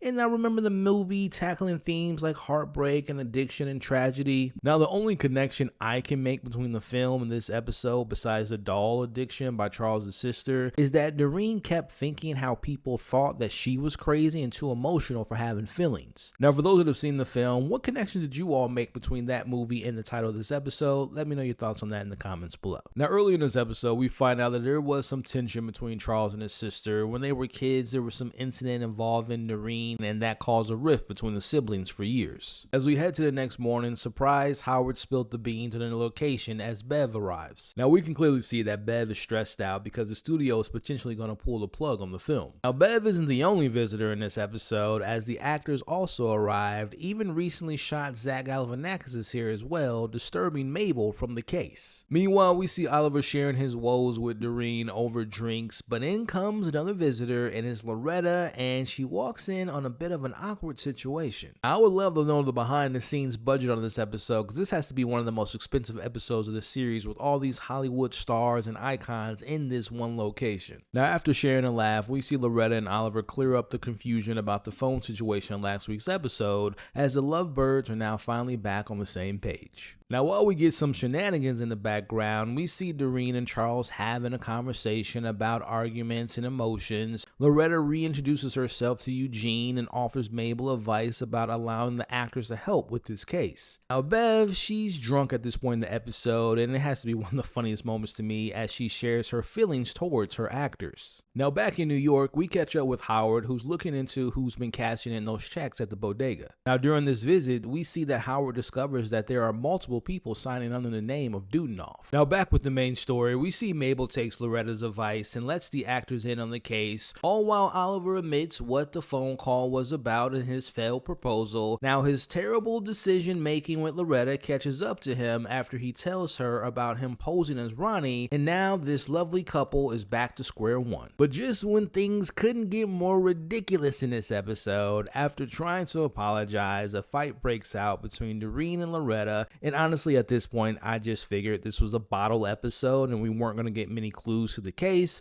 so I just accepted the madness, and this fight was a highlight to me because honestly, seeing Loretta and seeing Charles' sister fight, but also just seeing Meryl Streep fighting Melissa McCartney is pretty damn funny to me. As we get towards the back half of this episode, we get a brother and sister moment between Doreen and Charles after bonding over their relationship with their distant mother, and they promise to keep in touch with each other more often. Now, after a long nap, Bev got on the horn with the studio, and the movie's now back on track. Now, speaking of back on track, we see Loretta and Oliver make apologies to one another, and she actually proposes to Oliver, and he says yes. As we wrap up this episode, we head to the next morning where the actors put together a murder wall, and the case is closed, at least in their eyes. As they bring up all the clues from season 1, which I mentioned weeks ago. Who poisoned Winnie?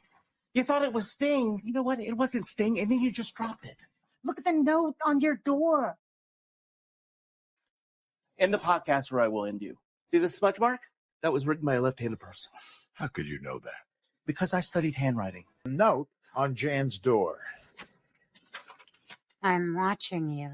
Has figured this all out. Maybe that's what you wanted to tell me. We wrap up with finally meeting Doreen's husband, Big Mike, as he gives a message to our trio. He knows who killed Dudenoff. Yeah, I wrote it down so I get it right.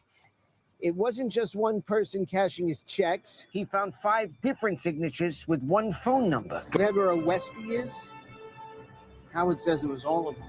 As our final shot of the episode shows Howard watching the tape back, and all of the Dudenoff signatures came from the tenants of the Westies, as he decides to call the number, and we see who answers, and they say, They know. Or not everyone makes it back to shore in the movie Lifeboat. I'll leave for you to discover.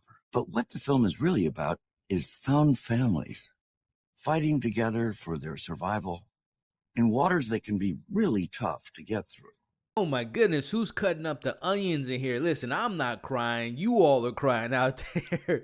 What is going on? Man, what a great episode about second chances and a beautiful story about found family. Now, putting the emotions aside, I'll be sharing my theory about who the real killer is at the end of this video, so make sure to stick around to the end. We've got a murder to solve as I'll be breaking down this 4th season of Only Murders in the Building, episode 8, spoilers ahead. We open this episode with Dudinoff talking about the plot of the title of this week's episode, Lifeboat, as he makes the connections to the film's main story and its central themes. As it's stated, this is a 1944 Alfred Hitchcock thriller about American and British civilians who survive a sinking of their ship. And when a German officer is rescued from the water, the group allows him aboard, but the presence only increases the tension on the boat. Now, I'm a big Hitchcock fan, but I've never seen this film, but to make those connections, I am to assume that Dudinoff is providing the lifeboat to the Westies by giving them the vacant apartments, but things change when Dudinoff was out of the picture, which we discover later in this beautiful episode that manages to have a solid emotional conclusion,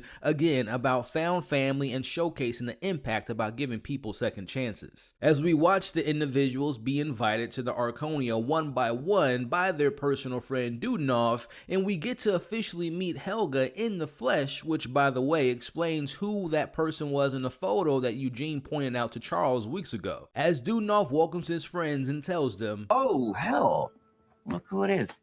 Come on in, make yourself comfortable. I'm about to change your lives."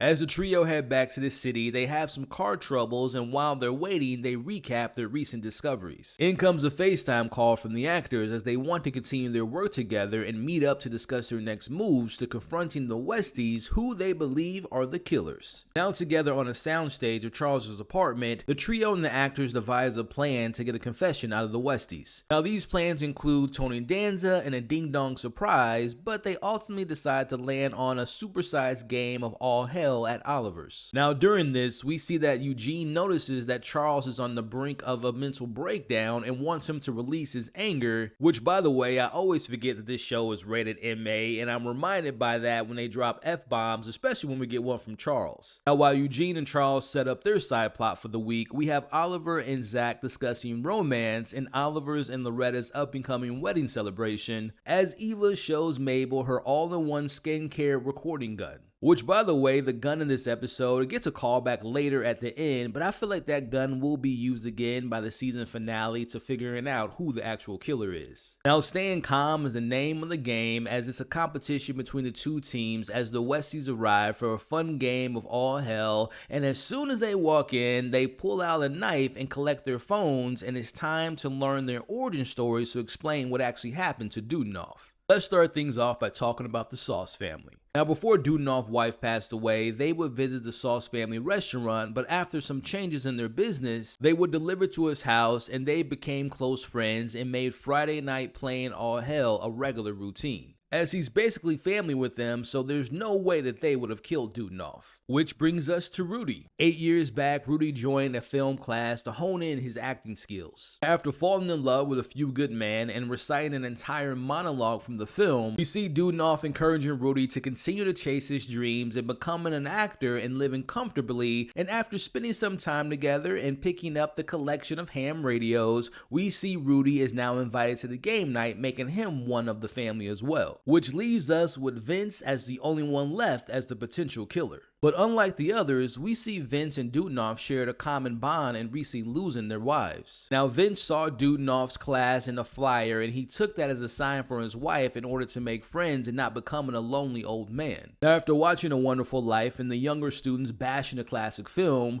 we see Dudinoff and Vince bonded over their love of film, and like the others, he invites Vince to join the game, and little did they know they will become one big happy family. Now, after putting together this newfound family, we see Dudinoff couldn't bear to watch them struggle and to make ends meet, or to not be able to afford a cost of living in New York while pursuing their dreams. That's when he came up with the rent scheme idea, and the rest was history. So after these long drawn out origin stories, it appears that they had no reason to kill the man that they all respected and loved. But a little lie is detected in Vince's story, as he says that Dudinoff did leave to chase his dream to go to Portugal, and that they haven't heard from him in years. But But in comes the ding-dong surprise as Mabel secretly used the ham radio and took Eva's advice and invited Helga to the party to tell the truth and the real story behind the murder of Dudenoff. As Helga shares her story, like Vince, she recently lost someone close to her and it was her father, and she took over his locksmith business and Dudenoff was her client.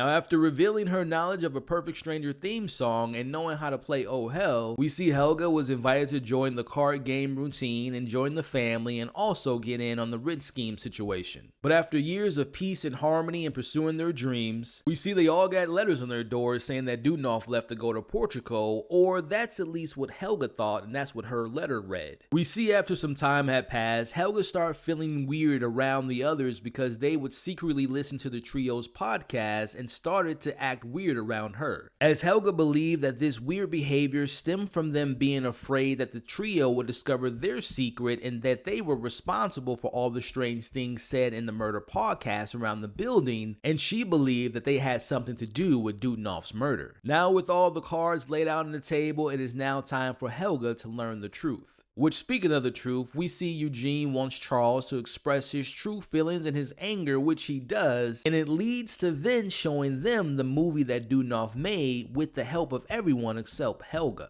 As we cut to Dudenoff inviting Vince, Rudy, and the Sauce family to his own funeral. This is where he tells them to not tell Helga, and he reveals that he was recently diagnosed with an undisclosed illness that would only give him months to live. Now, instead of waiting to die, we see Dudenoff took the matters in his own hands and overdosed on some pills, and he wants to record his own movie, which, by the way, something I mentioned in my last week's breakdown, that he probably secretly made his own movie, but I digress. As we watch him record this movie for Helga as a plan B, just in case she blames them for his murder, as he also explains that he couldn't tell her the truth because it would remind her of losing her own father, and we can kind of see that they've kind of grown into having their own father and daughter relationship over time. As we see Dudenoff telling the Westies to tell everyone that he went to go pursue his dreams and move to Portugal, and that he'll never return, as he also requests for them to burn his body in the incinerator, which they did. I'll get more into this later in my breakdown, but I just want to give props to the writers for this episode because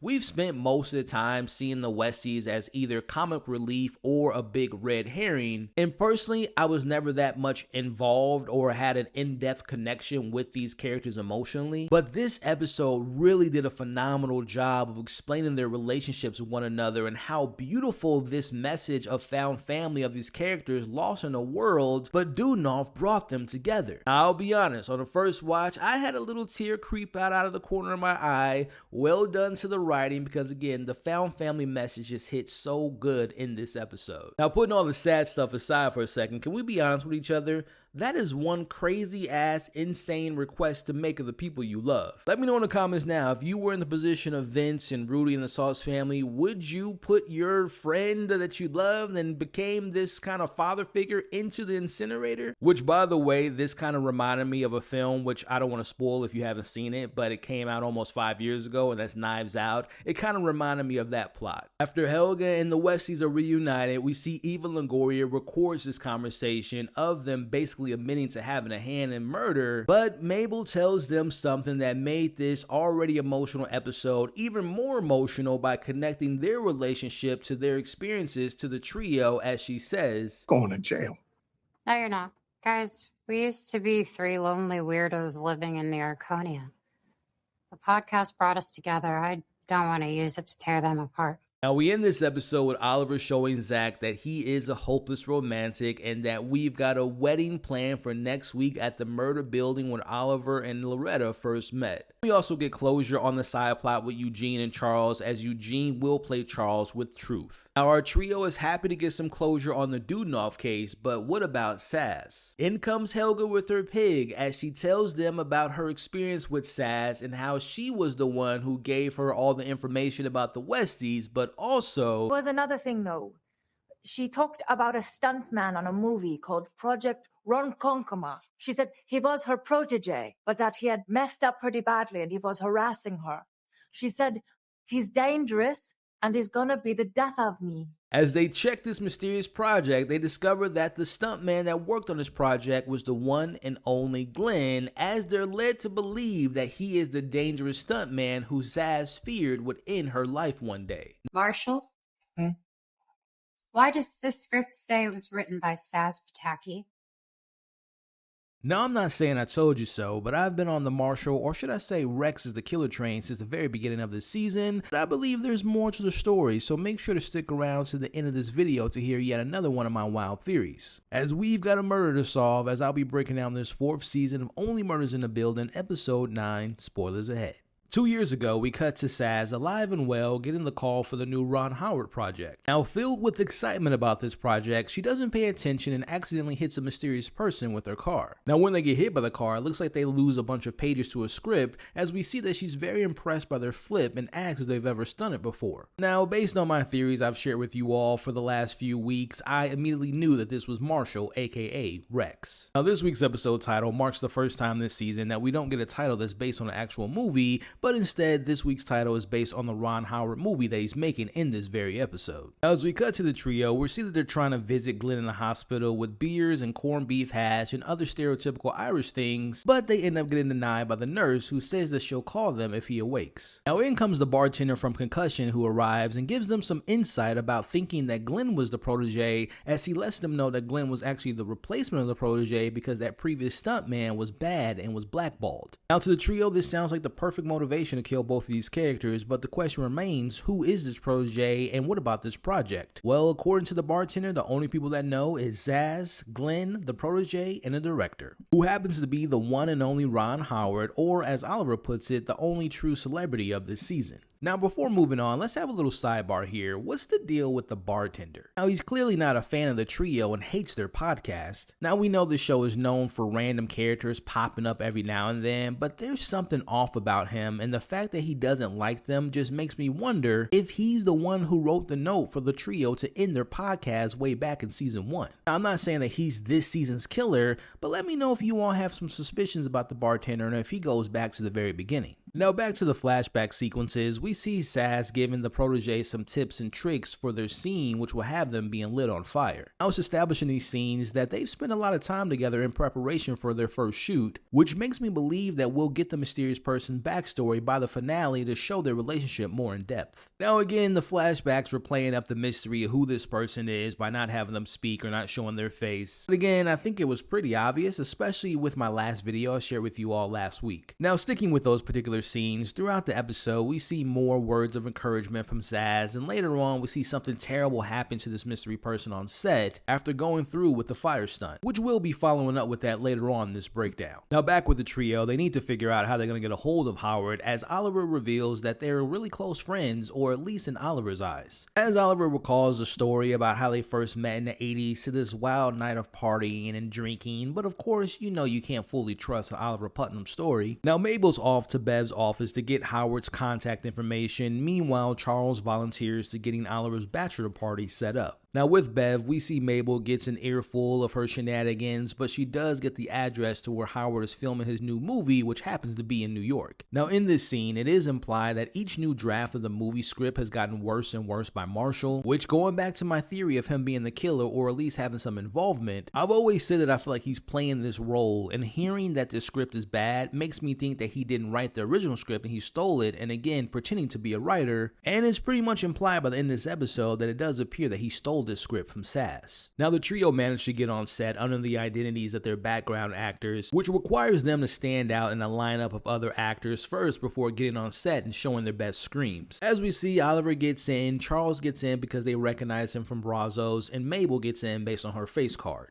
Now, back at the hospital, we see Glenn finally wakes up, as the nurse updates him on the trio wanting to ask him some questions, and he's got exactly the information that they need. Now, we see what unfortunately happens to Glenn later on in this episode, but my question is, when it's revealed that he knew or at least recognized Rex with the beard, why didn't he mention what happened or fill the trio in before he got shot? Like, literally in that moment when he was dropping off the cake to Charles' house, or why didn't he mention anything during the photo shoot? And again, we know what happens to Glenn later on, but I'm wondering if there's still more to his his story and what truths did he know? Now back on set, now in costumes, Mabel has to leave because she learns that Glenn is awake, leaving Oliver and Charles to getting to Ron Howard, but they end up having a little bit of a fight after Charles offers some terrible ideas for his bachelor party. Now they eventually make it to the set, but they get into another argument, but this time it's in front of the film crew and they end up getting fired before meeting Ron Howard. Now before Mabel makes it to the hospital, we see our mysterious killer kills again and finishes off Glenn by smothering him in the hospital bed. Now let's go ahead and put an RIP in the comments now and saying goodbye to Paul Rudd again. How do I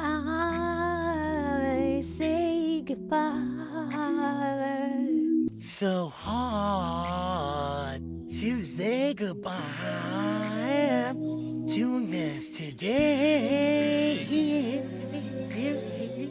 In the series, which makes me wonder if they're going to recast him for a third time in season 5. Now this next moment's pretty interesting because we see Mabel arrives to the hospital and she learns the bad news, but in the background this scene we see that there's breaking news on the television about some dry cleaning owner who's gone missing and that there is a crime family involved. Mabel learns that before the nurse called her that she called Glenn's emergency contact and that was Sass, and a man answered the phone, as we know that the killer had Sass's phone. But to backtrack, am I totally missing or forgetting the importance of this dry cleaning situation? Is this a callback to a previous season? Is this an inside joke or a reference to a film or a show? Or is this a little sneak peek into a plot for season 5, a missing persons case? I wonder if this missing person will end up being played by Paul Rudd if it is indeed setting up season 5 and we might see him in some type of prosthetics. Also wonder if Jan's involved in this missing persons case. Hell, we might learn more about this in next week's finale. But again, let me know in the comments if this was some reference to some previous plot from previous seasons. Now after their bro fight, we see Charles admits to being a little bit jealous of Oliver getting married and he was hoping that they grow old together, as Oliver tells him,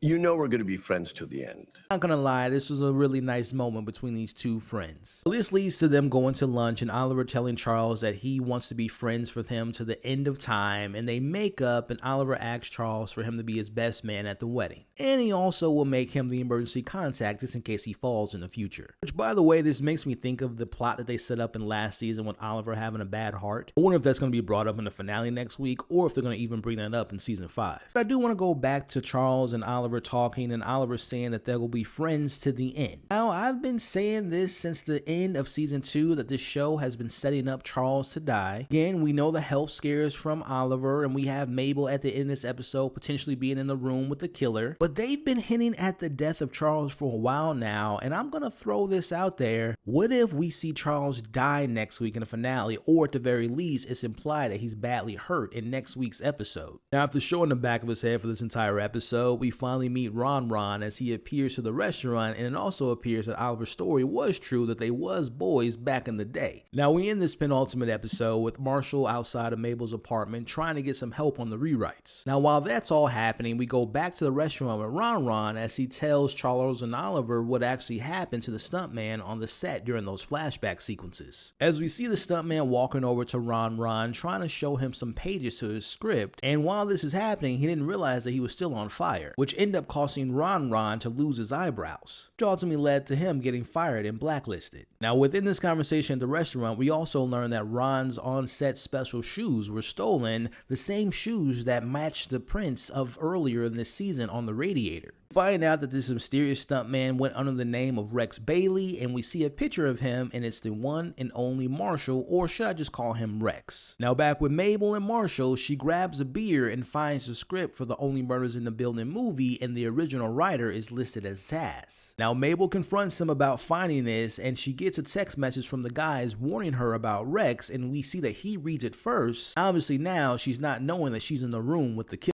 And as the last frames flicker on our season at the movies, between newlyweds and a captured killer, we somehow managed to find our way to a happy ending. And got through a whole wedding day all without a body. You must be doing something right. Well, not so fast, because the murders aren't done yet. As my twins theory didn't come to be true, and that's okay because we learned the truth about this season's main murder. But speaking of murder, we do have another one to solve by the end, and trust me when I say you'll definitely want to stick around to the end of this video to hear my theory about who killed the latest victim. Now, we've solved the murder of this season, but let's talk about the how and the why, as I'll be breaking down this 4th season of Only Murders in the Building, episode 10, spoilers ahead. As we open with a flashback of them filming the revival of Brazos, as Uncle Brazos has a scene of him jumping off of a roof, which, by the way, a little foreshadowing for Charles mentioning his fear of heights a little bit later in this episode, as Saz taps in for his stunt. We see her icing her neck and admiring one of the show's writers, as she hoped to someday tell her own stories with much less stress on her body. Now, we see that this dream became a reality as she found her hero of her story, and it was her #1 guy, Charles. We see after the trio finished their recording of their first podcast, Saz was putting the final touches on her first ever script for what became the Only Murders in the Building movie. Flash forward to present day as Oliver and Charles return from learning about Marshall/Rex/ the ex-stuntman turned writer, as they're now concerned about the non-response from Mabel. Now, we get a little bit of more foreshadowing here as Charles mentions to Oliver the unfortunate fact that once they solve a murder, another one springs up, as Oliver takes this as a bad omen for his soon-to-be wife being the next victim. Meanwhile, a text comes in and it's from Rex warning them to not come anywhere near her apartment and to not get the police involved, as they look out of the window to see Mabel being held hostage by Rex, who dramatically closes the blinds. Now, this week's episode title was My Best Friend's Wedding, which is titled from the 1997 rom-com starring the one and only Julia Roberts. As someone like myself who grew up in the 90s, I've seen my fair share of Julia Roberts movies, and this being one of them. And basically the film follows the story of 2 childhood friends who made a deal to marry one another if they still are single by the age of 28. Now, only 4 days before Julia Roberts' main character's birthday, her best friend announces that he's getting married to Cameron Diaz. Now, not to give too much away from the plot, but Julia realizes that she actually is in love with her best friend and she vows to stop this wedding at any cost. Now, honestly, like a lot of these episode titles, the title doesn't have much to do with this episode besides the obvious connections to the wedding. Now, back with Mabel and Rex, Mabel confronts him about being the protege and being the one that stole the script and killing Saz. And now that the cat's out of the bag, and again, my twin theory wasn't true, but one day, fingers crossed, maybe it'll happen next season, we see Rex brought a gun with him and he's now pointing it at Mabel and prepared to kill her. Now, we watch as she plays cool, calm, and collective and pretends to be interested in helping him iron out the rewrites of the script, and he knows that she's stalling, but he agrees to play along. First off, we know this show toes a line with comedy and trying to stay grounded at the same time, but what exactly was Rex's plan? So his plan was to take her hostage, text her murder-solving friends to not come by, and if things go south, he was going to kill Mabel and still get his stolen script made into the movie? Am I missing something? What exactly was Rex's plan? And also, as we find out, his whole thing was to get this movie made to prove his random father that we've never met, let alone heard of, that he was capable of making something of himself and not becoming a hunter. As we'll discuss later, this show's reveal, besides season 1 and I would say last season, but season 2 and now season 3 have the dumbest reasonings for the killer's motives. Now, back with Charles and Oliver, they piece together that the killing was a one-person job and that Rex, aka Spider-Man, managed to shoot her and walk across the outside ledge from the opposite side of the building, which is also a whole floor down from Charles's floor, and made it into Charles's apartment all under 12 minutes. Now, Charles comes up with the idea to do the same thing that Rex did and to snatch Mabel out of the window without getting noticed. Now, Oliver smartly pitches a much better idea, which is suggesting that they use Vince's apartment to make the Tom Cruise mission possible. Now, this next scene is very important to tie in into one of my theories that I'll be sharing about Lester at the end. As they head over to the west side of the building, they come across Lester, who tells them, Your chuppah arrives. Where are we placing it? Lester, I have urgent business, so I need you to take over. Now, I trust you completely, but just know if you get anything wrong, I will destroy you. What? All he does is let in murders. Oh, my bride's in the courtyard. Okay. Charles, I got married in this courtyard, middle of the night with just the stars and the fountain as our witness. I think it's good luck. Yeah. Lester, I told you when I moved in, I don't really do anecdotes, but have a good day. Yeah. Having a wedding, we'll have a good day. Sure. Now, little did they know this would be the last conversation they had with Lester, and we'll come back to this later, but the comment about Lester always letting the murderers in, but also the good luck fountain, again, more on this later. Now, Loretta arrives and tells her soon-to-be husband about the news of her show moving to New Zealand soon, but clearly he's in a rush to save Mabel, so he says to her that they'll move there together, but sidelines this conversation for later. Now, at Vince's, they fill him and Rudy in on the situation, as the plan is to have Charles sneak into the apartment to get Mabel while Oliver creates a ding-dong distraction. Now going back to the opening scene, we get the callback of Charles's fear of heights as he freezes on the ledge and needs help and someone to tap in, and normally we know who that is, but this time around it's Oliver, who tells him that he is his ride and not to prepare to die friend, and he supports his best friend and gives him words of encouragement. Oliver manages to relax Charles and get him to pivot as they use Oliver's wedding dance moves to make their way to get Mabel as Vince and Rudy do the ding-dong surprise to distract Rex. Now they manage to make it to Mabel, but instead of escaping through the window, Charles wants to confront Rex and get the full story of why he killed his best friend. Now if you all remember from a couple episodes ago, I was hoping that Eva Longoria's multi-purpose gun would come back into use. Eva shows Mabel her all-in-one skincare recording gun. Which, by the way, the gun in this episode, it gets a callback later at the end, but I feel like that gun will be used again by the season finale to figuring out who the actual killer is, as Charles uses it against Rex as Oliver gets the gun, and we get the full story from Rex's perspective. Now in this story, Charles learns of the true identity of the writer of the script as Rex explains his story about his hunter of a father pressuring him into following after his footsteps. Now admittedly, if the story was written more seriously, this would have been an interesting parallel to have Saz, who was raised by loving parents, and how she followed her own father's footsteps and becoming a stunt artist, and then having that be opposite of what ended up happening to Rex. But again, the show sometimes goes for the comedy over the fleshing out of the characters and its plots. Now only given 6 months to prove his father wrong, which again, not seeing Rex's dad has to be on purpose, right? And again, Rex is a grown-ass man. What was his father going to do to make him not pursue his dreams?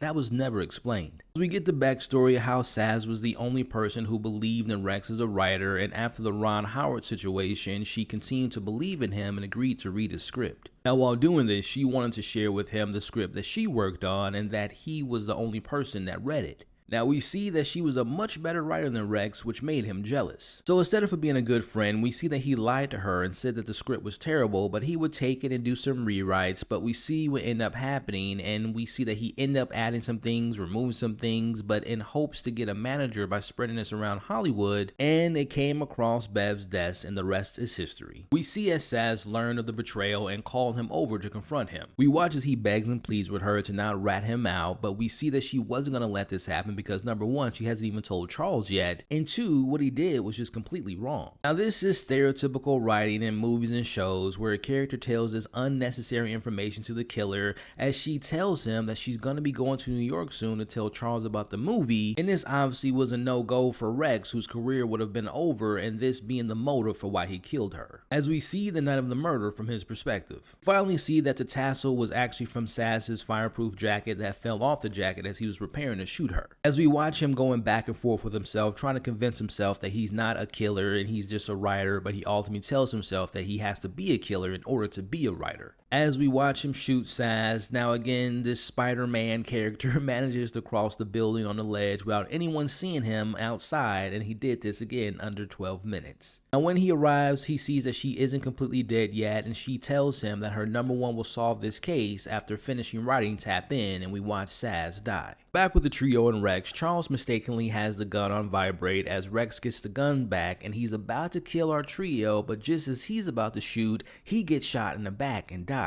As it is revealed that we finally get the return of Jan, who saved their lives by getting her revenge at the same time. The police now in Charles's apartment as they arrest Jan, as we learn that she never left the apartment, but instead she stayed hiding in the walls for 3 weeks, patiently waiting for Charles to find who the killer was and to make her strike and to ultimately get her revenge for Saz. As we watch them say their goodbyes, or in the eyes of Jan, this is a goodbye for now, as I'm hoping that we get to see her again. Before moving on, shout out to Jan. Yes, she is a crazy as hell individual, but she did save the trio, and she's just such a fun character overall, and I really do hope that we get to see her again next season. Which, by the way, who else was disappointed that we didn't get to see Detective Williams in this episode? Now, I would assume that the actress is booked and busy, as she should be, because she's just such an incredible talent. Look, I'm such a big fan of hers, and I'm going to manifest this now. When this show is over, we have to get a spinoff with Detective Williams, trying to figure out the different cases and murder files in New York City, and I don't know, what can we call it? Only Murders in the Building presents Detective Williams Murders New York. And as an added bonus for the writers out there, I hope you listen to this idea because it's pretty killer. We'll have Detective Williams teaming up with Jan, who's going to be her helper in solving these cases,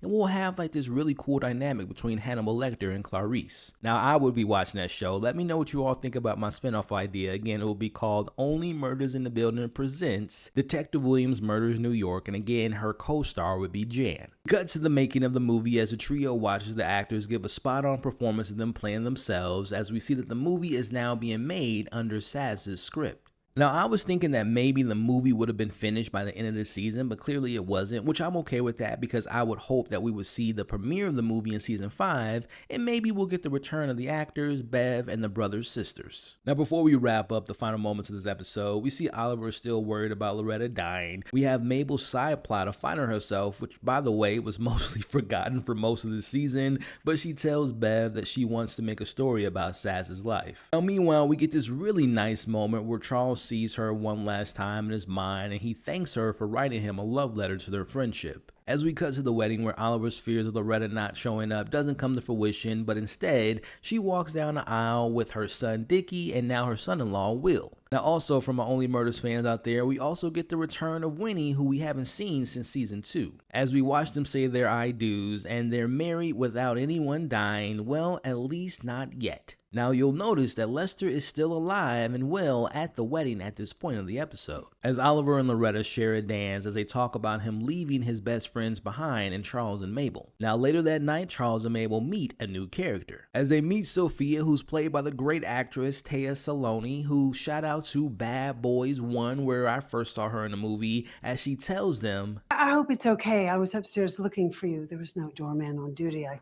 took a shot. So with her now saying that, we now know that Lester died sometime after the wedding.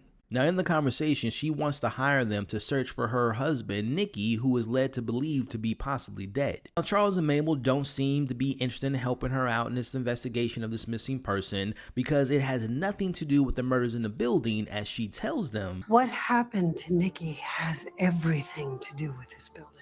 Put a pin in this conversation for a little bit later, but meanwhile, we move over to Oliver and Loretta, who say their goodbyes, as the plan is for him to join her in New Zealand in a couple weeks. As Charles and Mabel put the final touches on the season's podcast and happy to make it out of the wedding without a dead body, as the trio walk towards the Good Luck Fountain and they find Lester dead. So before getting into my theories about Lester for next season, let's talk about the finale and my thoughts about the season overall. Now, as far as the finale is concerned, I believe this has become a pattern. Now, in my opinion, season 1 had a solid ending in the killer motives and reveal, and I've been on the record of talking about how I felt about season 2 as a whole, but also I wasn't fond of the killers and the motives and the reveal, and the finale just wasn't for me. Which brings us to season 3, which, like season 1 in my opinion, I thought it had good motives and good reasonings, and maybe one of, if not the best lead into a new season with the death of Ben. Now, tying it back to this season's finale, but also sharing my same sentiments how I felt about season 2,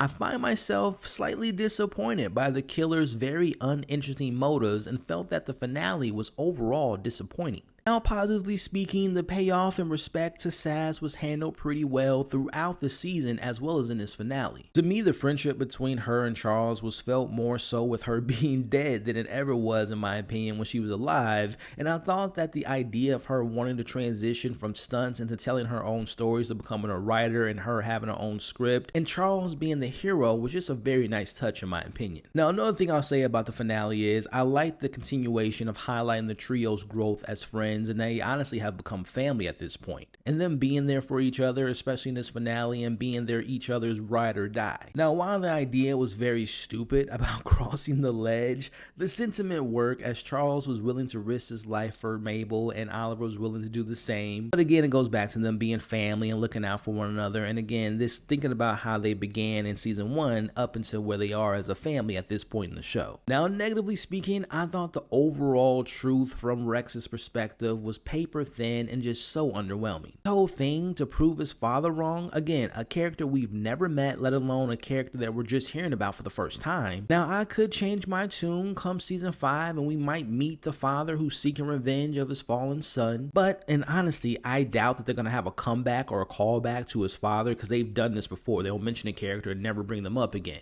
But if they do that, again, in my opinion, the Rex motives of killing her, to taking credit of her script, and to make it a point not to be a hunter/killer, but he's a writer, again, was just very underwhelming. But don't get me wrong, I love me some Oliver and his relationship with Loretta, and their relationship has a good payoff from last season into this season. But personally, I think their romance this season was all over the place. The whole jealousy angle with Oliver being upset with the co-star went absolutely nowhere. Now look, I'm a huge Meryl Streep fan. I think she's one of the greatest actresses of all time, but her appearances overall just felt like they were just so random, and they just had so much limited time with her, and it showed in this season. Now I'm assuming we won't be seeing her all of much next season, or maybe she'll pop up every now and then, very similar to this season. But to me, her leaving to New Zealand is the character being written off for the most part, at least for most of next season, and also setting up the idea that Oliver is going to eventually leave to go to New Zealand once this new missing persons murder case is solved. I wouldn't say that I hated this finale, but definitely would say that I was disappointed in many ways, narratively speaking. Which brings me to my quick thoughts about the season overall. Now, I've expressed through reviews after each breakdown, so I won't repeat a lot of the stuff I've said already, but for me overall, I thought this was a solid season. I'll share a ranking by the end of this video, but I would say this is in third place, and I would say when you think about episodes 1 and 2 and 5 and 6 and even 8, those to me were great episodes, and if I'm being honest,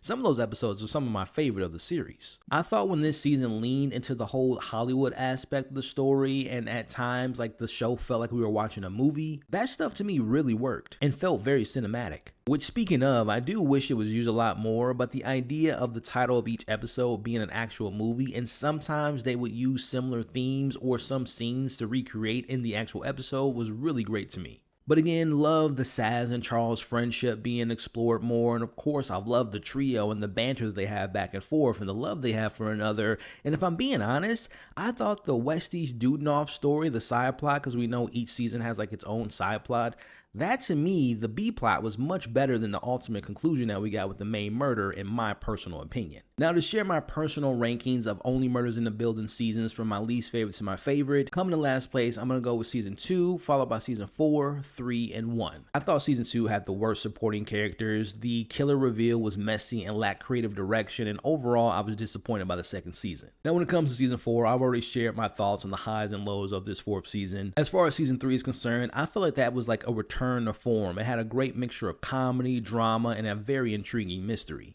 But then season 1 is my favorite. Like, it has the best mystery, the discovery of all these interesting characters in the building, the introduction to the trio, and I think the season's mysteries, both what was going on with Tim but also Mabel's past, was very compelling. Now let's get into some unanswered questions and talk about who killed Lester. Now, I'm assuming this had nothing to do with the main plot, but might have something to do with season 5, but you all remember Detective Williams taking the gun that was found in the Paradise? Did that not have any payoff, or was that not important to the story at all? I was convinced that someone was in Saz's apartment in episode 1, but I guess that was nothing important. But the biggest unanswered question that the show and the trio didn't even bring up since episode 7 of this season, who's been watching them this whole time since season 1? Now, I'm more than confident that that reveal will be a part of the Lester situation come season 5. Which, speaking of, let's talk about who could have killed the nice and kind doorman, Lester. But first, what do we know about our victim? First off, we know that Lester was a theater kid. Back in season 2, you all remember that we learned that Lester graduated from Juilliard and began doing off-Broadway work, but stopped getting roles and started drinking, which led to a period of him being homeless before he took his first actual job, which he became the doorman. But the question is, during Lester's time on the street,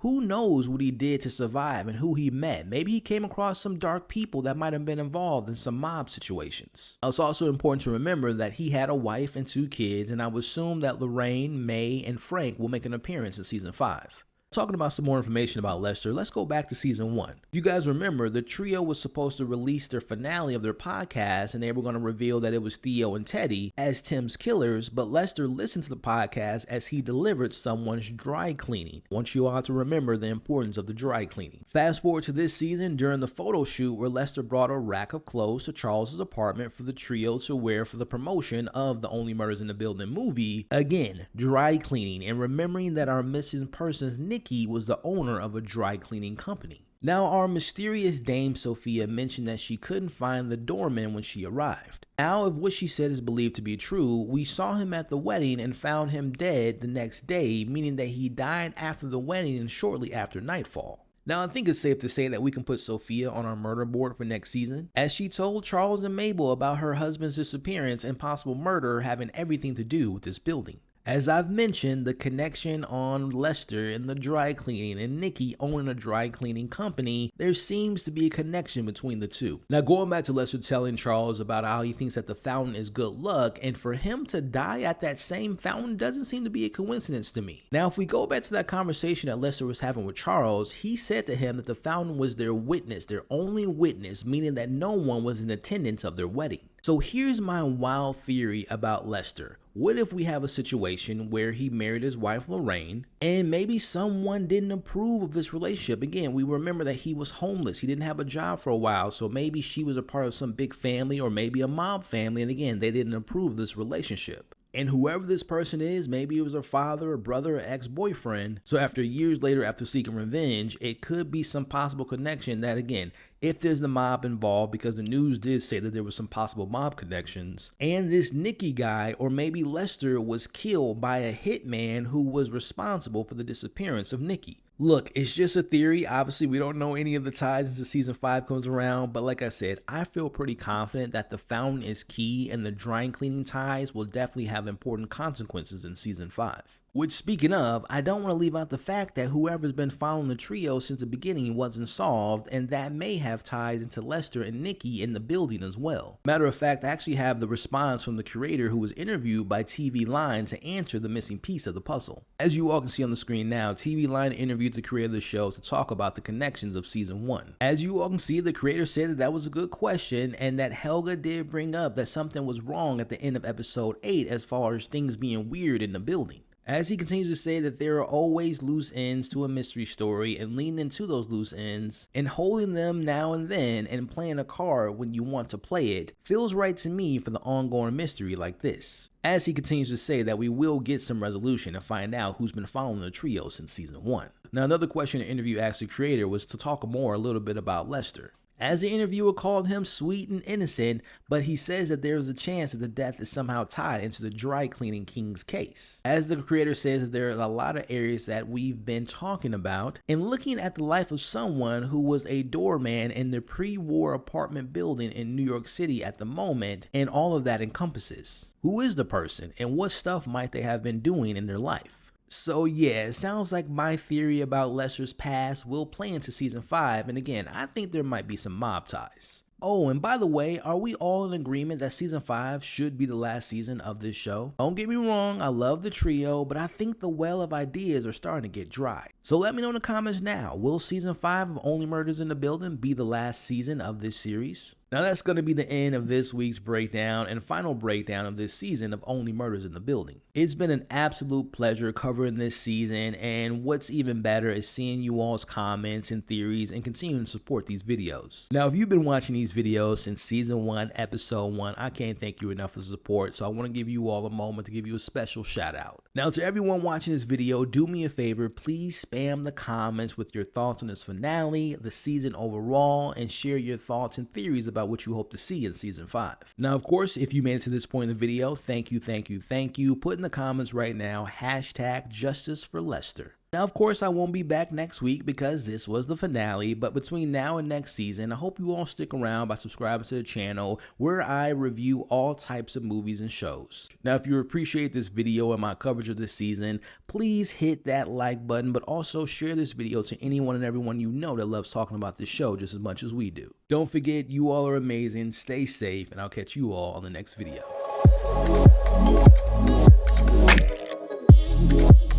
Yeah.